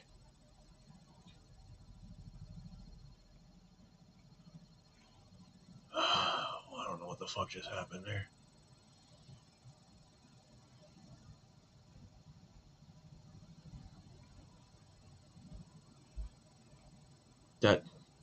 It's wild. Crazy work. oil from America, buy more natural gas from America, buy 200 Boeing jets. That's, of course, in the tune of many billions of dollars, probably trillions, actually, of dollars of economics right here. And then the Iran question is huge. Huh? See? I didn't watch the video yet, Zip, but I knew about the $1 trillion and all this extra shit. Weird, huh? Now 47 never stops fighting for us. An absolute and total victory for the president and his administration. Also, the aura and aesthetics are just immaculate here. Dude, he looks like a Chinese Mr. Burns. President Trump and Xi. Fatter. And nothing but respect. Not the same type of power shake that Trump does to leaders that I think he doesn't respect, like what he does with Macron when he just manhandles them. Macron, though, is used to getting manhandled. If you know, you know. Whoa. And here you go. Careful. You don't want to end up like Kansas. Trump and Xi having a nice little time. Look at the media of the world gathered around. And Trump, of course, in their bilateral meeting with China, had a stacked crew. Pete Hegseth, Scott Bassett, A lot of fucking Marco Rubio, important people Stephen Miller, in James one O'Breer, place. Stephen Chuck, James Blair. Come on, man. Look at this. Hordes of little kids jumping up and down, waving American flags. It is China after all, right? No. That, and if you don't fucking celebrate and say, be all happy and shit, you're all dead. We're all dead. Kids You be very excited. nice, or I'll be very evil. For Trump. We played the videos of people camping outside of Donald Trump's house with the local Chinese reports saying that they've never seen celebrities or pop stars or NBA players. Nobody gets treated like this. And China has plenty of big-time performances and actors and people that come there, and nobody gets treated the way that Trump is being treated. 3 blocks away is where the barricades are, and President Trump, there was mobs of people, many, many, many thousands big, just to get a glimpse of Donald Trump. Trump stopped his motorcade multiple times in order to say hello to the people. There you go. Power stance there, baby. Oh, yeah. Look at that. Good. Good. I love it. Poole asked the CEOs how the meeting went, and Musk said it's going wonderful, many good things happening. Tim Cook gave up a peace sign, then a thumbs up. And Jensen Huang said meetings went well. Trump is incredible. People are loving it. He just patted Xi on the arm. They're like having a good time together. They're kind of like they're broing out. Good. Like, good. You know, obviously, I'm no fan of communist China, but I am a fan of peace and prosperity in the world and in our time. And you need good global partners for that. We've been advocating. Tony Marco was the one sitting next to Donald. And the vibes are immaculate. Look at this. It's like, it is good, right? Yes. Aura. True. This is what they mean when they said farm aura. This was what they were talking about. You can see sort of the stocked bench here. Once I played the national anthem. Miller, right? You'll recognize many of these. The American Bolton, national Cook, Elon Musk, of course, and Pete Hegseth, NVIDIA, Marco Rubio, Scott Bessent. You know these people. Some of the Trump inner circle here. This dude getting that the dude grams, fucking right? face. There you go. They make remark. What's up with fuckface's face right here? I hope that's not... You know what? This kid didn't listen to his mom. He made that face, and now he's fucking stuck with it. Dude getting the grams, right? There you go. They make remark at... Trump and Xi make remarks at the state dinner. What did they say? Well, Xi just said, Trump is making America great again. That was his remarks at dinner. And upon saying that, the Dow just surges above 50,000. Massive, massive wins for Trump. China wants to be less reliant on the Strait of Hormuz and opposes Iran trolling the waterway. At the same It's time, funny J.D. because Vance is saying yesterday that one of the Chinese oil tankers made it through the strait, and guess who was probably pulling security for that? talks in Iran have suddenly like flipped green. That's just the signals coming out of the vice president's office. J.D. Vance has sort of been in charge of the vice president's in charge of the Iran peace negotiations, wherever those are. But J.D. Vance's office just signaled that Iran is like seeing what's happening with China, which is their number one benefactor or beneficiary. And now Iran is running to make a peace deal. Okay. In a massive Iranian backfire, China is looking to start surging oil imports from Alaska, because you guessed it, it's closer and easier than the Strait of Hormuz. Yep. The Chicoms are hedging on Iran. Trump is wheeling and dealing overseas, playing chess, and he is a master. Ooh. Okay. Elon Musk very popular at the Chinese state dinner. Well, yeah, because AI taking has a very nonstop important selfies and making funny Of faces. course, this fucker would make faces. All right, Elon, my kind of person. Taking nonstop selfies. Look at his selfie face. Look at uh-oh.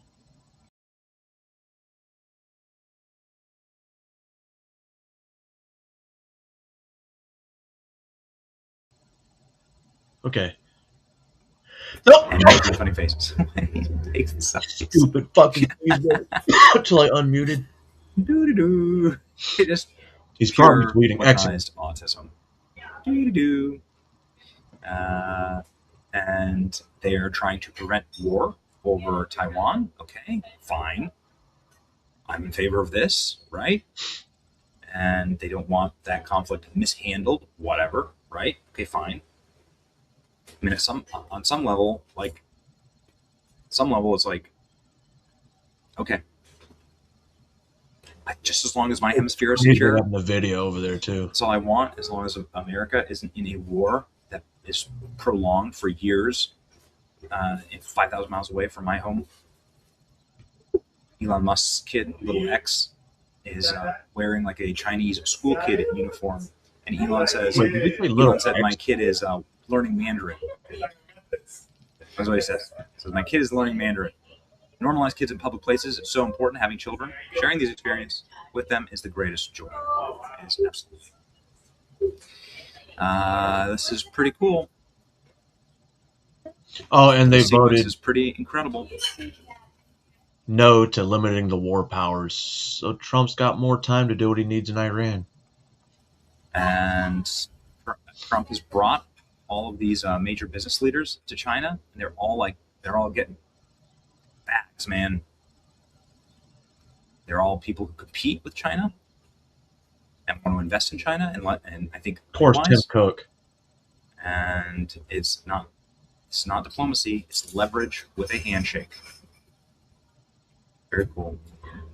Lobster and tomato soup. And here they are having dinner together. Very Chinese time of Trump's life. And the White House saying a powerful arrival ceremony in Beijing. White House posting again, oral farming as ever. Okay, epic mode activated. President Trump stares down Xi Jinping. It's ready to go. And it's crazy to think about very all the money that they're possibly going to be spending on art that we're going to get from them. And I forgot. The handshake between Xi Jinping and Stephen Miller. Stephen Miller, sort of the architect, and everybody knows it, of America First, MAGA, and the Trump White House. And he and we've been watching for little cues and pings. This is the moment. This is something I think is utterly fascinating. Watch this. It's a clip I'll leave you with. Xi Jinping staring down Stephen Miller.